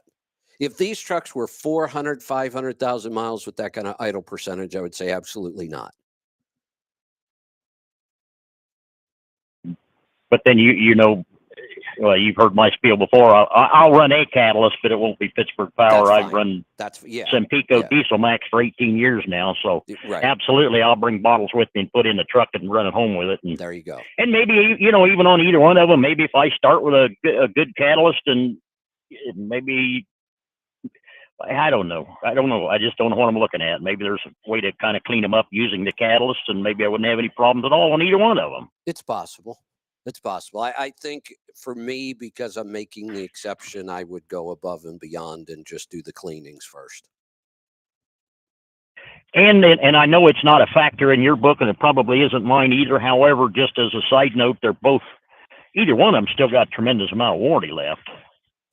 Yeah, it doesn't hurt, but for I know it's not your factor, but well, and here's why. For the most part, you pull into a dealer at 400,000 miles and you have emission problems, warranty's not going to cover it. They consider it, normal maintenance kind of stuff. I've very seldom seen any of this emission stuff get covered under warranty. A lot of times it's because they can't even identify what your problems really are. Oh. Well, I just assumed that was part of the warranty. I don't know, Kevin. I'm talking beyond my intelligence on these trucks. I just don't know what I'm doing about it. I just don't know what I'm doing. Well, you do. And you're coming to the correct conclusions. It's just we're getting into a gray area, and we're going to be taking some risk that if we could avoid taking, we wouldn't take it. But I understand your axle issue, and that's important enough to me that I would put these two back on the list because of the low mileage. But I would just go above and beyond and do the cleanings and then run your catalyst, and I think you'd be fine. Yep. Okay. And if I'm not, then I'm going to blame you. There you go. Call me back, and when you're in the shop, call me back and tell me, well, you were wrong on this one. Yeah. Happens once. And I just sitting here while we were on the phone and ran a rig dig on one of them. Haven't had time to do the other one, and it comes back clean. There's only been one inspection, and it was clean. Good. I did the one with the 32% idle time. I just did it. That would be my first choice of so I two. Got it. I'd put them back on the list. Yeah, but I would run. It's lower miles and more money. So. Well, of course, right. Exactly. I know. Yeah. That rig dig, holy cow! I had never run a rig dig before. Never had occasion to run a rig dig before. But aren't those awesome? I just, in order to see what it was, just out of the sheer curiosity of it, I ran a rig dig on my truck, which is a 2007 Kenworth, and holy cow, it goes clear back to when I was inspected at a scale in New Mexico in 2007. Yes. It's got everything on there. Holy cow, it's detailed. I know. Yeah, it's pretty awesome. It really is, Kevin. I was quite impressed with it. So, good. Well worth the money. I don't know, it's $40 or whatever it is. So it was well worth the money, I think. So I agree. All right, you got other callers. I'm going to get off here and keep looking at trucks. I'm sorry I haven't been able to listen to the show today, but at least I got in and got the phone call made. So I appreciate the time, Kevin. Thank you so much. Yeah, keep me updated. I want to know what happens with these. Let's go to Detroit this time. Dilball, welcome. Kevin, how you doing? Good. What's on your mind today? Very good. Hey, it's my wife got diagnosed with a brain tumor a month ago. Sorry to hear that. It is, it is the kind of is glioblastoma. Yeah. And like I heard from everybody, it's pretty aggressive. Typically, like within about a month ago, it's detected, and she's already can't get up and walk herself. Oh boy. Yeah. Like anything? Is there anything? Any supplement or anything about it to prolong her life? Cancer is such a generic term. And even when we get down to the specifics of this type of cancer, yes, we could say it's more aggressive.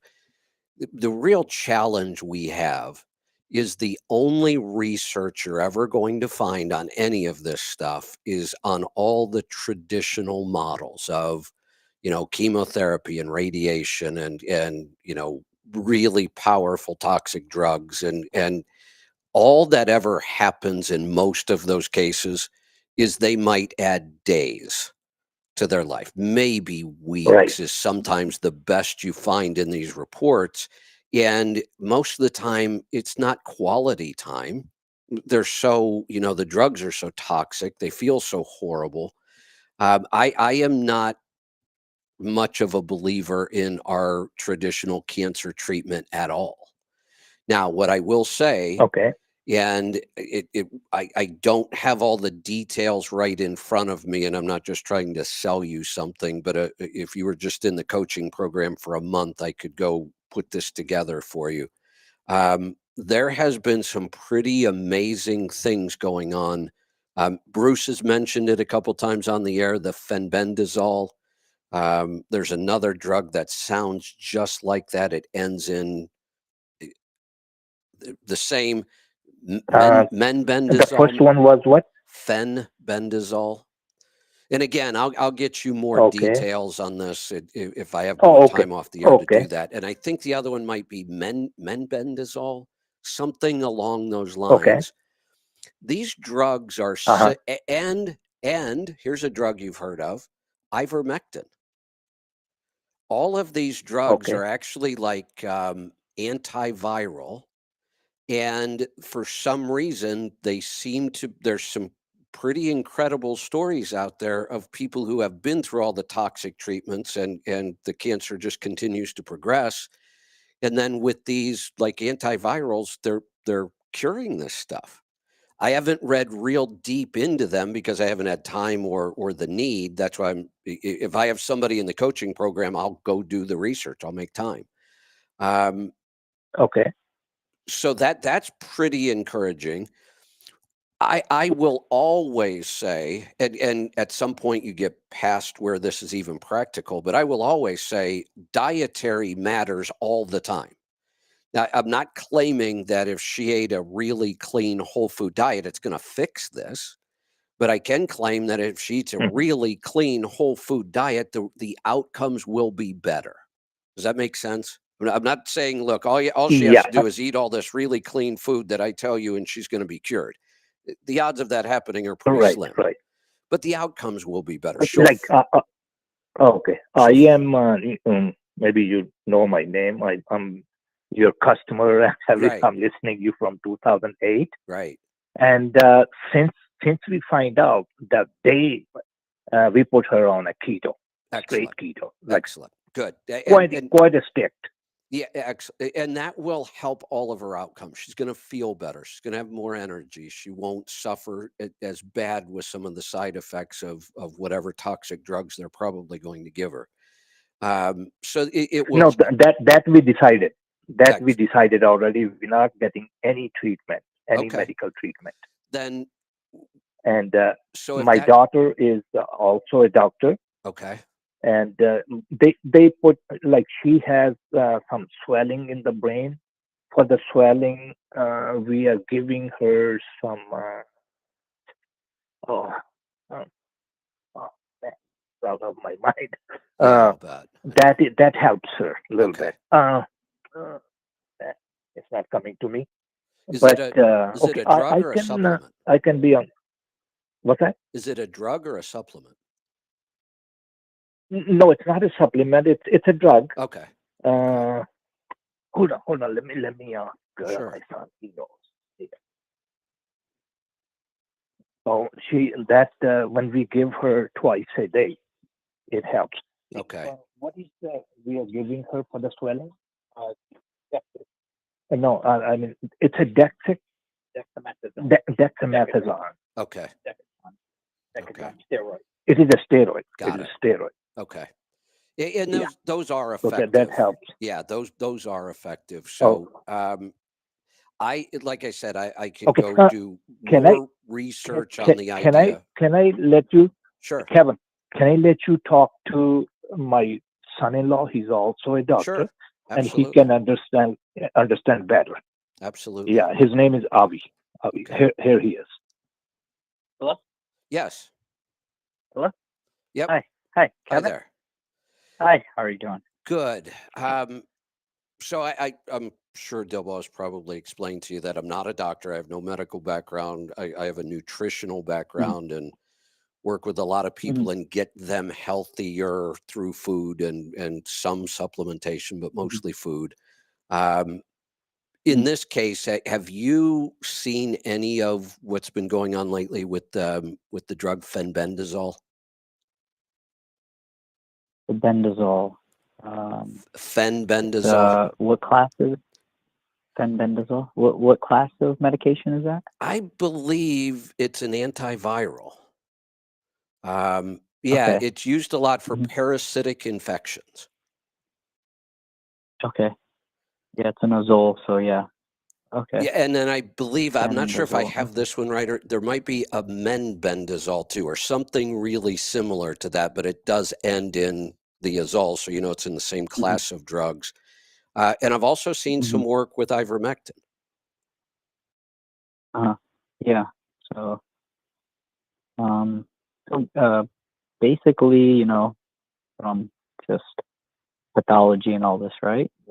She unfortunately has one of the only two cancers that are not treatable in her life, right? Wow. One of the Okay. and she has a glioblastoma. So we noticed this, and then she quickly deteriorated, and she went all the way back to Calgary to get a biopsy. And in Canada, there's only certain people that can do surgeries, in the whole country. Right. So she went to the top doctor there, Dr. John Kelly. And unfortunately, he even said he's never seen, an image like this. Like, it looks like a butterfly. Usually when you catch it, it's just a small area, but hers is crossing both hemispheres. So basically, at this point, gonna forego the whole radiation chemo and focus on just her well-being and anything that we can do to prevent, just to keep her with us as long as possible. This is one of those things. As soon as you get the diagnosis, you have anywhere from 2 to 6 months to live. So we found it about a month ago. So got it. So reaching that point.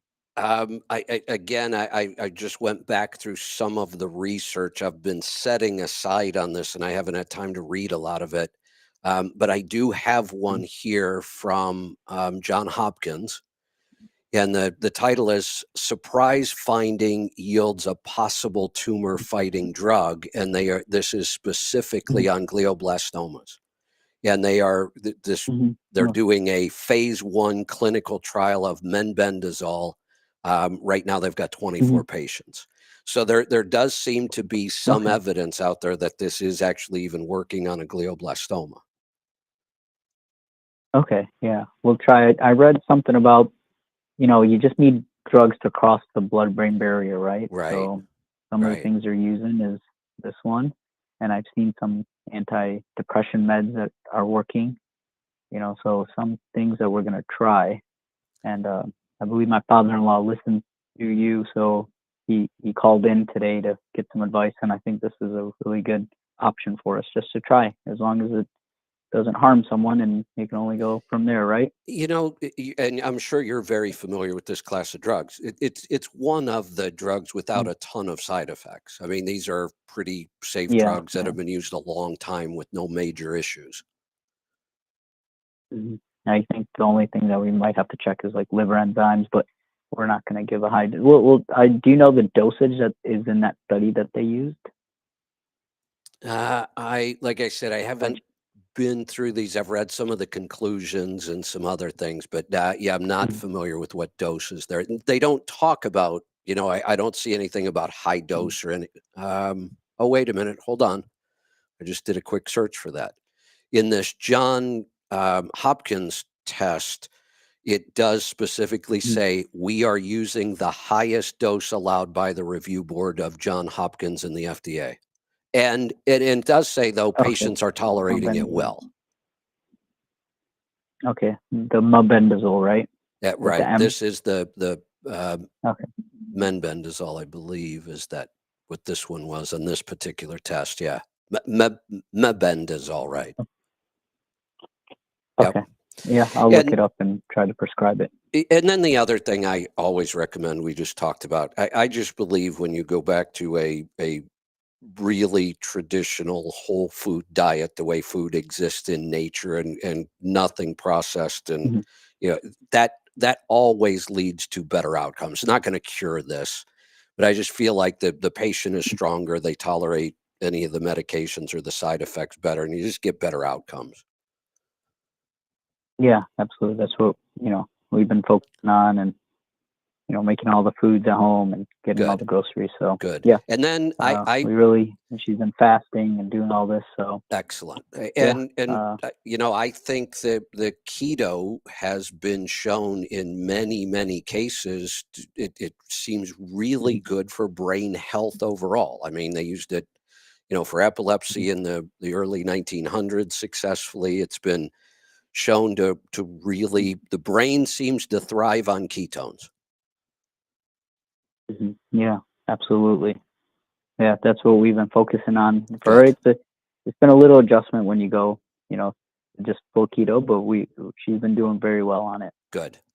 So yeah, I appreciate you. Thank you so much. I'll give it back to my father-in-law here. You're welcome. Thank Good you. talking to you. Hi, Kevin. Hey there. Okay. So if I can get on your coaching program, or can you research more? What? Absolutely. How does it?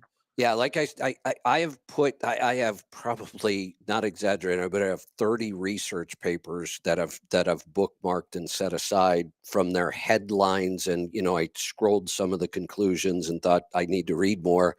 I just haven't had time, and that's part of why I started the coaching program.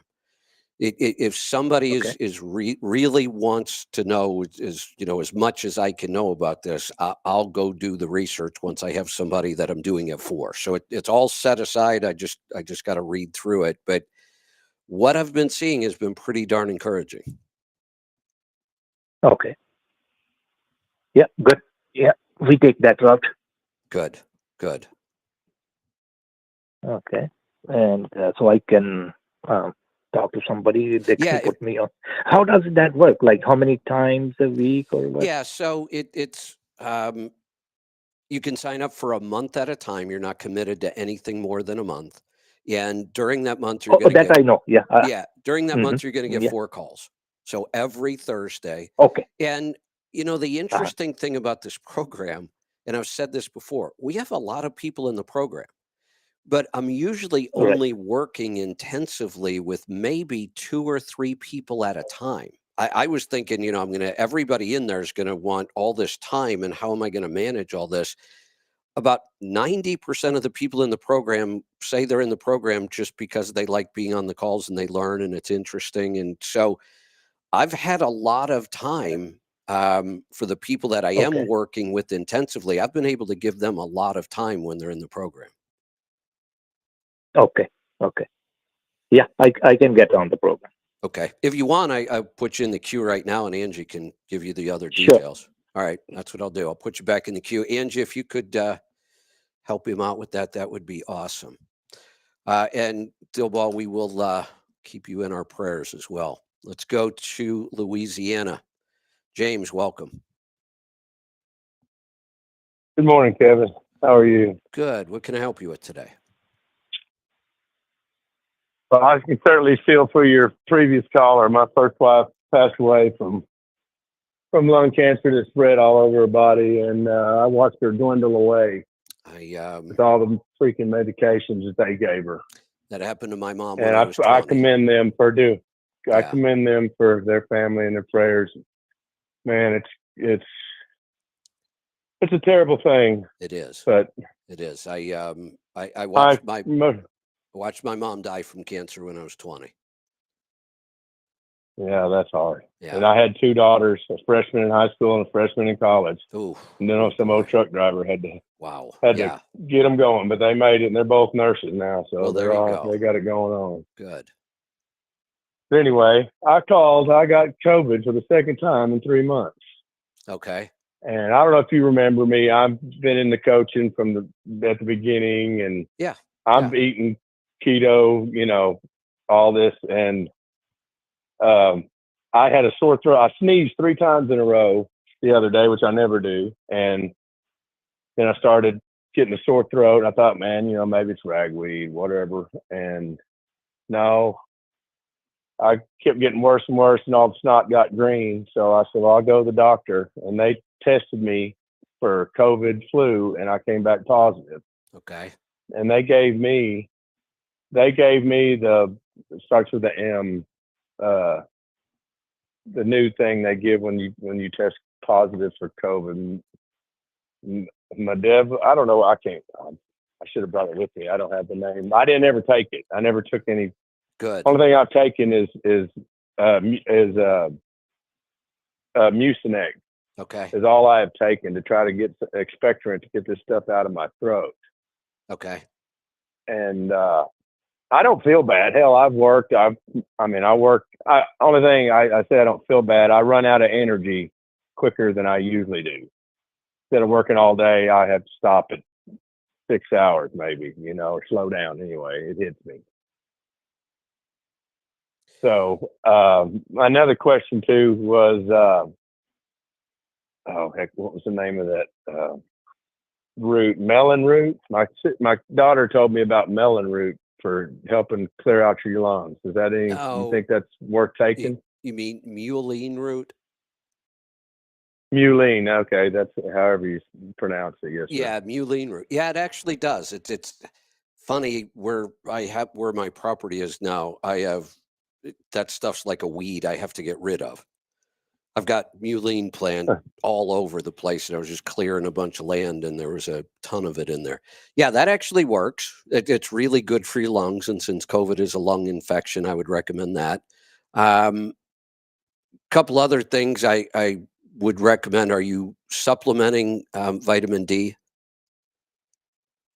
Oh yeah, that's a part of my daily routine. I usually 4 to 5 drops if I hadn't been in the sun. You know, that's every day. How about zinc? The emulsion K, not zinc. I haven't done any. I don't do anything for zinc. 2 things I would add, because there's a lot of research that shows that it actually helps.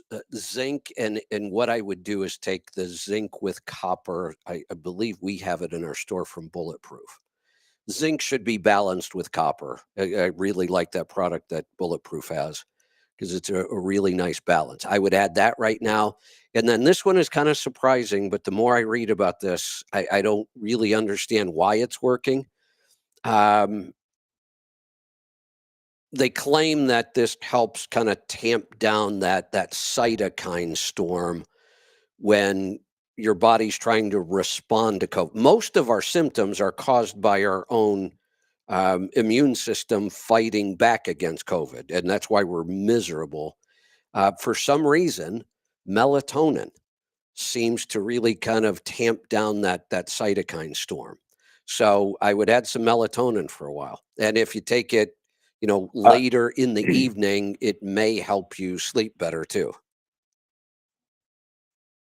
I do take melatonin every night.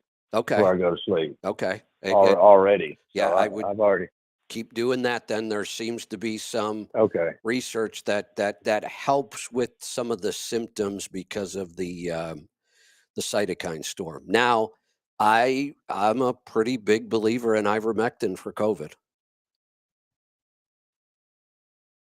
Yeah, how would I go about getting that? I mean, not now. I mean, like I said, I don't feel bad. Well, if you don't hear feel my bad, voice, then, I get sick, and when I go to sleep, I wake up, I can't talk. Stuff look, like that. if this for you right now is no worse than maybe a winter cold or the flu, then I would just keep doing what you're doing.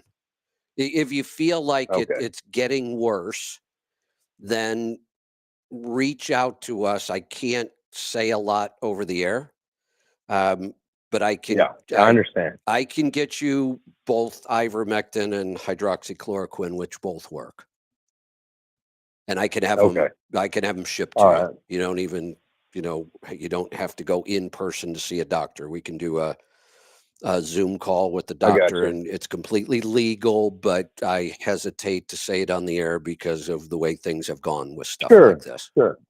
Oh, I don't blame you. I don't blame you one bit, sir. Yeah, I'll say all kinds of things, but I have doctors that, are kind of going out on a limb on some of this stuff, so I'd rather not put their name out there. Oh, sure. Oh, no, I'm all good. No, that's good. Good deal. I'm glad somebody is doing it another way. Because the doctor, I tell you what, I went to the doctor's office Saturday morning, right?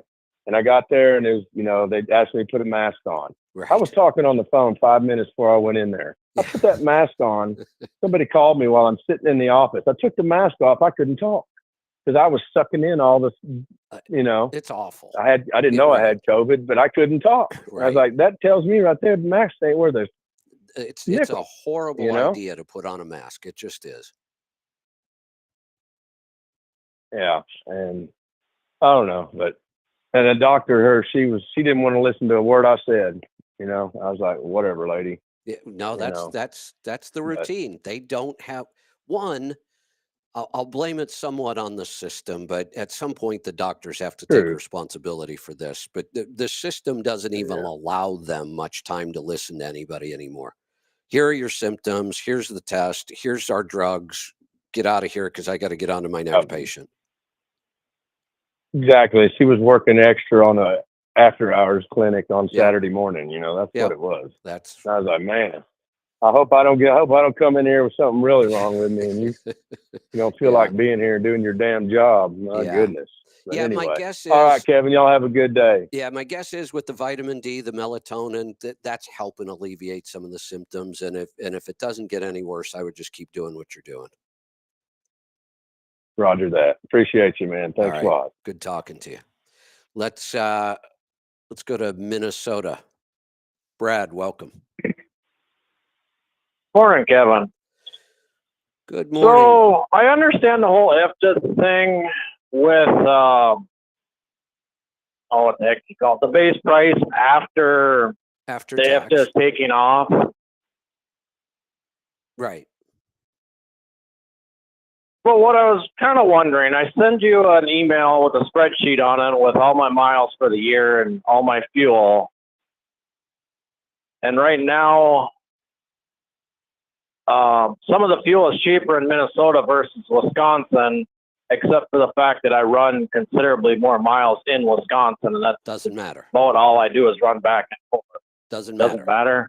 It does not matter. I don't care if you are living in one state and there is a fuel stop a half mile into the other state, and you drive out of your way to go that half mile to get the cheaper fuel in the other state. It still makes sense. If it's cheaper, you should buy all your fuel in the state where it's cheaper, or anytime you can. Okay. Then I'll have to start changing my fuel stops. Yeah, and I will say there are no exceptions to this rule.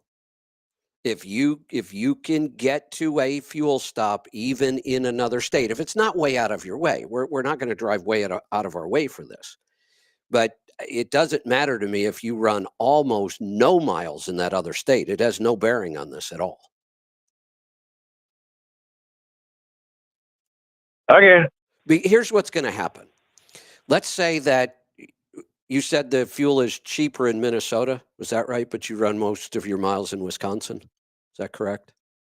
Yeah, right now, I think it's like 4 cents a gallon after the IFTA difference. Yeah, okay. So what's going to happen is when you buy all this fuel in Minnesota, Minnesota is going to owe you a huge refund at the end of the quarter because you bought a lot of fuel there, but you didn't drive any miles, and you're going to get your refund. Yep. Okay. So you're on the right track. Just realize there really are no exceptions to that rule. You just buy the fuel where it's cheaper after tax. Got it. We'll start that. So thank you. You're welcome. Thanks for the call. Let's go to Nebraska. Tom, welcome. Yeah, hey Kevin, how's it going? Good. The guy that had COVID, I don't know, man. I still just carry two tubes of that horse dewormer. They say it's the exact same, so I don't know. You know, make it easy. It's only $12. If somebody wants to, if somebody's okay with, I'm okay with that. Now, just for me, because it was convenient and we found these doctors that were willing to do this. We went through the process. We got the prescriptions issued, and we keep them on hand just in case. Sure. I know Lisa's taken it when she had a pretty bad case a couple of years ago. She took it and felt better. I don't think I've ever taken it. I think I have some, and I don't. Yeah. I'm not. I don't think I've had COVID yet. When I was testing, the 2 times I got sick and tested, it was not COVID. The last time I got sick, I just thought, why am I even bothering to test? Who cares? You know, I'm sick. I'll, get over it. And if it gets worse, then I'll take the ivermectin. But it never really got that bad. I mean, I didn't ever feel like I was going to die. I just felt like I was sick. Yeah, and I wonder how many times, because you know that they want to keep COVID out there just so they can keep the vaccinations coming. Yeah. I wonder how many times they had to cycle that. At the end of COVID, they were they were up to, you know how they run it through and they run it through and they run it through until they come up with the positive test. Oh, they the were PCR doing testing. it 20 times or Right. something. Right. What do you call it? PCR testing. Yeah, the PCR testing where they keep running it through and then eventually Yeah, so it's going to come up with COVID. You know what I mean? Here's how that is supposed to work, and then what they did in COVID. In PCR testing, when they stick the swab up your nose, if there is a COVID virus present, it is a tiny, tiny amount. And we don't have a test sensitive enough to test the amount that could potentially make you sick. So what they do is they magnify it. They multiply it over and over and over and over until they create enough that they can test. And the controversy is, if you magnify this enough times, everybody will come back positive. And that's what the argument is that they magnify it so many times to crank up the numbers, and they could say, look, we've had all these cases and we've had all these deaths and it's all COVID, when it's really not. Well, I mean, as we both know, you know, that was the 2 years with no flu. Right. It's just craziness. You know what I mean? Yeah. Yeah. How did the flu disappear for 2 years when it's been around for 200 years? Yeah, right. And it's going to be there's going to be fewer cases this year too, because they're going to blame that on COVID too. You know how that goes. Dillbog, feel so bad for the guy. But so the reason I called is there was something we were doing. Maybe it was the gut biome. Was it SIBO that was causing you to cross the blood-brain barrier? What was it we were doing, because we had there was something that was crossing the blood-brain barrier and not coming to mind right now. It's not coming to mind for me either. I don't believe it was SIBO. I can't think of any connection between SIBO and the blood-brain barrier. Maybe what else crosses the blood-brain barrier that you work on, health-wise? Nothing's coming to mind. I mean, that is one of those kind of trickier things when the problem is in the brain, is a lot of our compounds can't cross that barrier. If you had that same problem anywhere else in your body, this compound can work. And there's lots of examples of this, but getting to a problem that's in the brain is a challenge. And it's because the brain blocks out lots of stuff. We don't want things in our brain.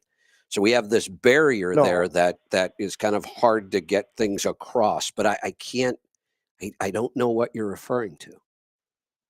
Well, that's I know there was. I'll have to think about it and look back, but I wonder. So it was definitely something. I think it had to do with the gut, but I'm not 100% sure. But I'll think about it. But I wonder if there's something that if there's like an illness that we could actually introduce to somebody to cross that blood-brain barrier at the same time of those drugs that we're talking about. You know what I mean? So it I'm not sure, but both of these drugs, febendazole and menbendazole, are both veterinary antiparasitics, just like ivermectin. So they'll, try to call these horse dewormers too. It's the same basic class of drugs. And they discovered by accident, their veterinary drugs, that they were very tumor suppressant in mice. And we use mice in a lot of medical testing because there are many, many similarities to a mice's metabolism, a mouse's metabolism, however you say that, and humans. The difference is everything happens much faster in mice. So we don't have to run really long-term studies. We can do things more short-term. And there's just a ton of evidence that this class of drugs is very anti-tumor. Isn't that crazy? And and they're discovering this stuff sort of by accident. Yeah. And I wonder how many, drugs are out there that are for, that they say are for veterinary. That's what I liked about Trump's right to try program, Yeah, that's more of, really new experimental drugs. But how old are you? 59. So we're about I the think same 58 age. or 59. The whole time we've been alive, I mean, as far back as I can remember, I don't know when this started, but as far back as I can remember, there's been a war on cancer, right? Oh my God, right. How much money has been donated to these groups over the years? The Breast Cancer Foundation, the every different cancer has its own foundation, and people have been donating, and companies have been donating, and the government's been spending, built trillions now, I'm sure, over the years. And how is it that just out of the blue we come up with a couple veterinary drugs that seem to be pretty amazing? How did science not discover that a long time ago? How did they miss that? Yeah, and AIDS. Remember when Reagan really threw a bunch of money at AIDS, and that's what started that evil Fauci off on doing his crazy stuff. You still haven't read the book. You never will. You'll never read it. I just Never heard it go. never say never. Terrible. It's on my Kindle. Now, I was just thinking about this. Along with 800 other books, yeah. I was just thinking about this morning. I was out at the farm all weekend because we had a big party, and we were there late last night, still cleaning up. And in fact, we stayed. How'd that go? How was your party? It was fantastic. The weather was absolutely perfect. We had blue skies and mid 70s all day long. And as soon as the sun went down, the temperature dropped about 15 degrees, which was perfect because the fire ban just ended last week. So we were able to build a big bonfire and sit around the fire, and nice. Stayed up till late. And then yesterday we kind of hung out and did all the cleaning. And then we were there late enough last night that I finally decided, you know what, I'm just going to sleep there again tonight. So I had to rush home this morning to do the show. Here, you know what? Worth it though. Best part of the whole party was, I mean, everything about it was fantastic. The food was incredible. Lisa, the way she decorated, and it was scattered all around the property. So, on the kind of awesome. back deck, we had a flat top grill going, and they were like cooking appetizers to order. In the garage, I had 2 big commercial ovens and my big smoker going, and I was cooking ribs. I saw that wings. picture you put on X. Yeah. I was cooking ribs and wings and a sausage medley. Those were all fantastic. And then in the greenhouse, that was all set up for desserts. So there were like stations all over the property. So it was really just a great setup. It's a great place to have a party. Here was my favorite part. There were probably 20 kids under 12, and I watched them all day play the way I remember playing as a kid. Big groups of kids outside the whole time and finding everything you could possibly find to get into. And they were just having a ball. And then it got dark, and that didn't slow them down a bit. They were still running around with glow sticks, and it was just so fun to watch. I haven't seen kids do that like that in a long time. And it was they had so much fun.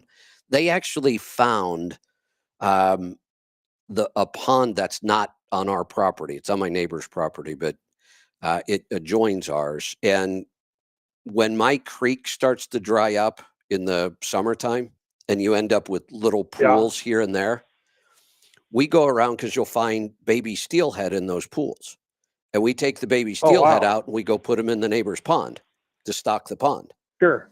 And awesome. One of the kids came back, and he's probably 12, I would guess, but you'd swear he was 40. One of those kids that's just so well spoken. Yeah, an old soul, so well spoken, really intelligent, asked incredible questions. But he came back, and in total seriousness, he walks up to his parents and he said, I need you to set a 30-minute alarm for me because I'm going to go over to the pond and look at the dead fish. For some reason, he wanted a timer because he was only going to look at the dead fish for 30 minutes. They found some dead fish over in the pond, but I just thought it was, I don't know. Right. If I don't come back, yeah.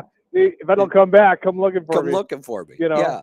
Yeah, it was hilarious. Yeah. But I just, all day and all night, I just watched these kids and they had so much fun.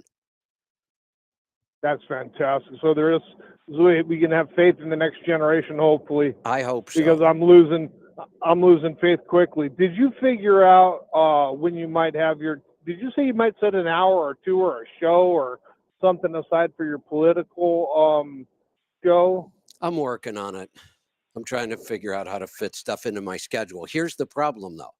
I have another show that it needs to be on the schedule, and I still can't find room for it, and that's Broker Connect. We're bringing that one back. Oh, right. That's a good one, too. Is the party... You didn't have a show on Friday, a live show, right? Correct. Yeah, I did not. Okay.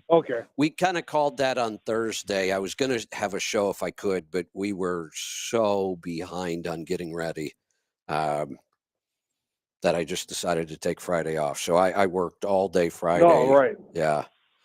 Trying to get the property ready. That's fantastic. That's just the whole thing's fantastic. I'm happy you guys had a good time. It could not have gone better. When they were talking about Biden and his Alzheimer's, and they were sort of attributing that to something. What were they attributing Alzheimer's to now? Is it our whole diet? Is it our whole way of eating? It depends on who you're listening to. If you listen to the traditional medical community, they'll say we still don't know much about dementia and Alzheimer's. And, for a long time, it was supposed to be these amyloid plaques that caused all the issues in the brain. But now they're saying, well, it's not really the amyloid plaques. They're just a part of it. And they're still fighting to try to figure out what the problem is. And they're still trying to develop drugs, because that's really their only answer. They want a drug that they can claim actually helps this, and there's not much of anything that works. But what we know, absolutely, I have no doubt about this at all anymore, all of our brain diseases that we somehow treat differently, and maybe it's because of this blood-brain barrier, we think the brain is somehow different than every other organ in our body. It's not. These are all metabolic diseases. All of them. They're all caused by our diet and our lifestyle. These are not genetic. They're not infectious. You don't catch dementia from somebody else. And all of these diseases have gone through the roof as our metabolic health gets worse. It's the numbers are astounding. Yeah. The numbers are astounding. And so, I mean, autism and the vaccines, I think we can pretty much put that one to rest and just say that it's all these vaccines were. But they're still doing it. They're still adding more drugs to the schedule for kids. Yeah, it's not just that they're still doing what we're doing. They keep adding more, and not just for kids either. They're pushing tons of vaccines on seniors now. Seniors, that's not as important as living as turning a 6-month-old into an autistic because you want to slam them with their drugs. No, I agree.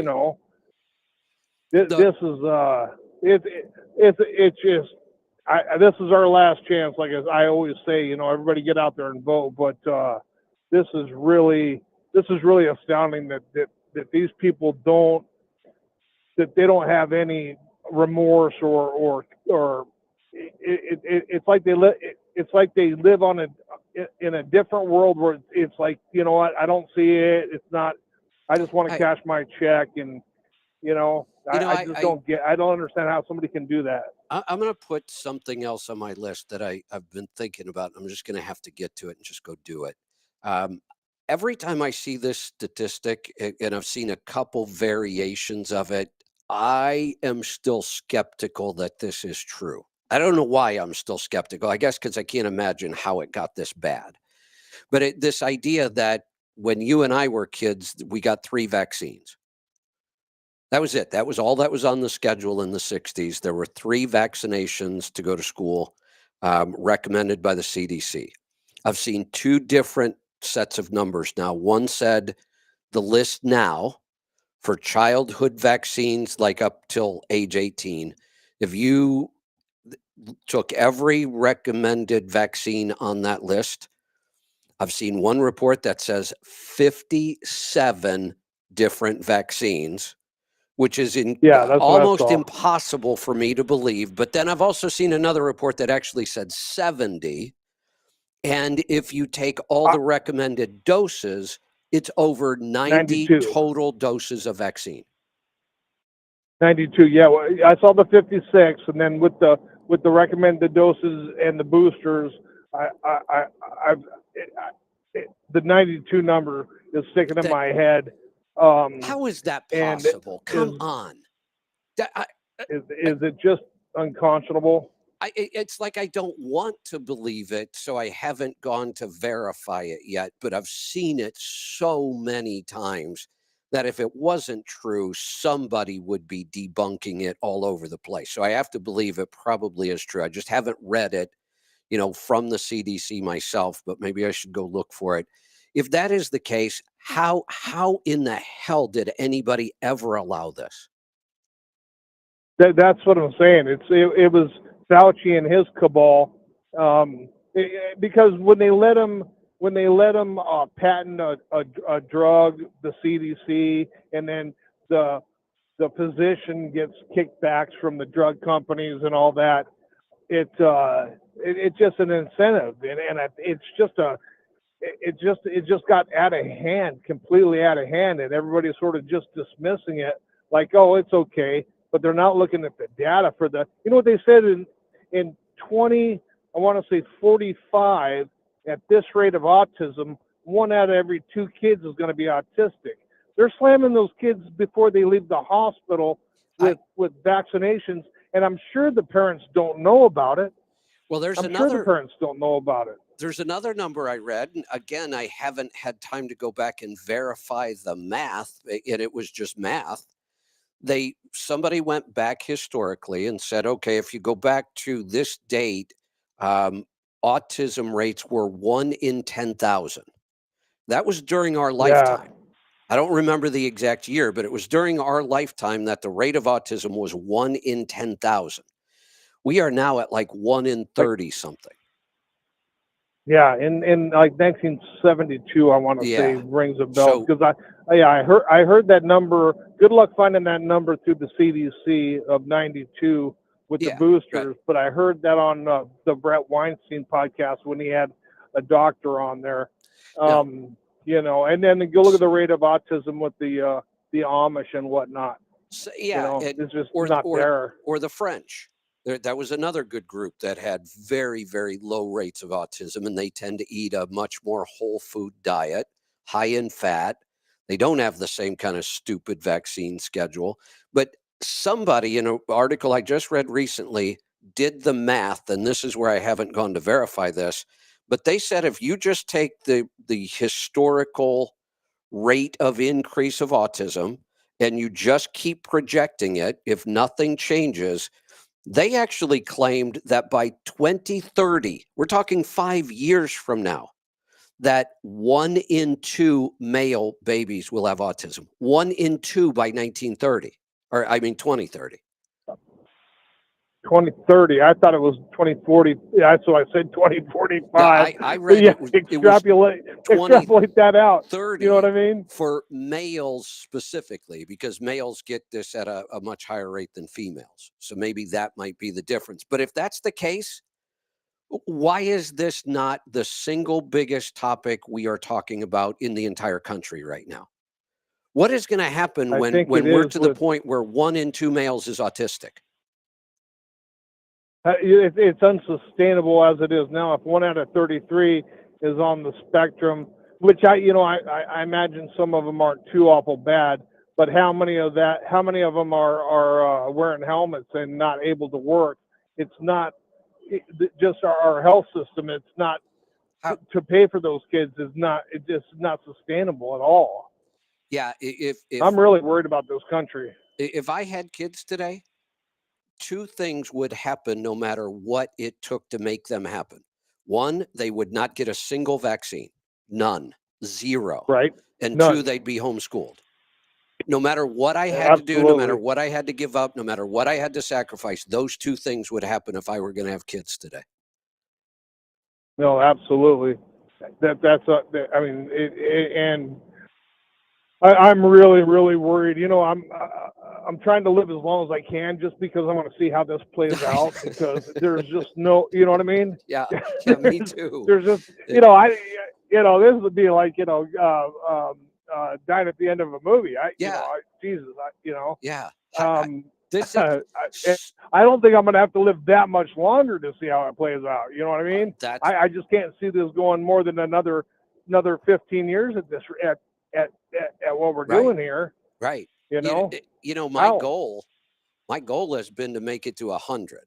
I mean, I think that's a worthwhile goal, and I think I got a pretty good shot at it, knowing everything I know and all the changes I've made. But then I try to think, what is our world going to look like in 100 years if this just keeps going?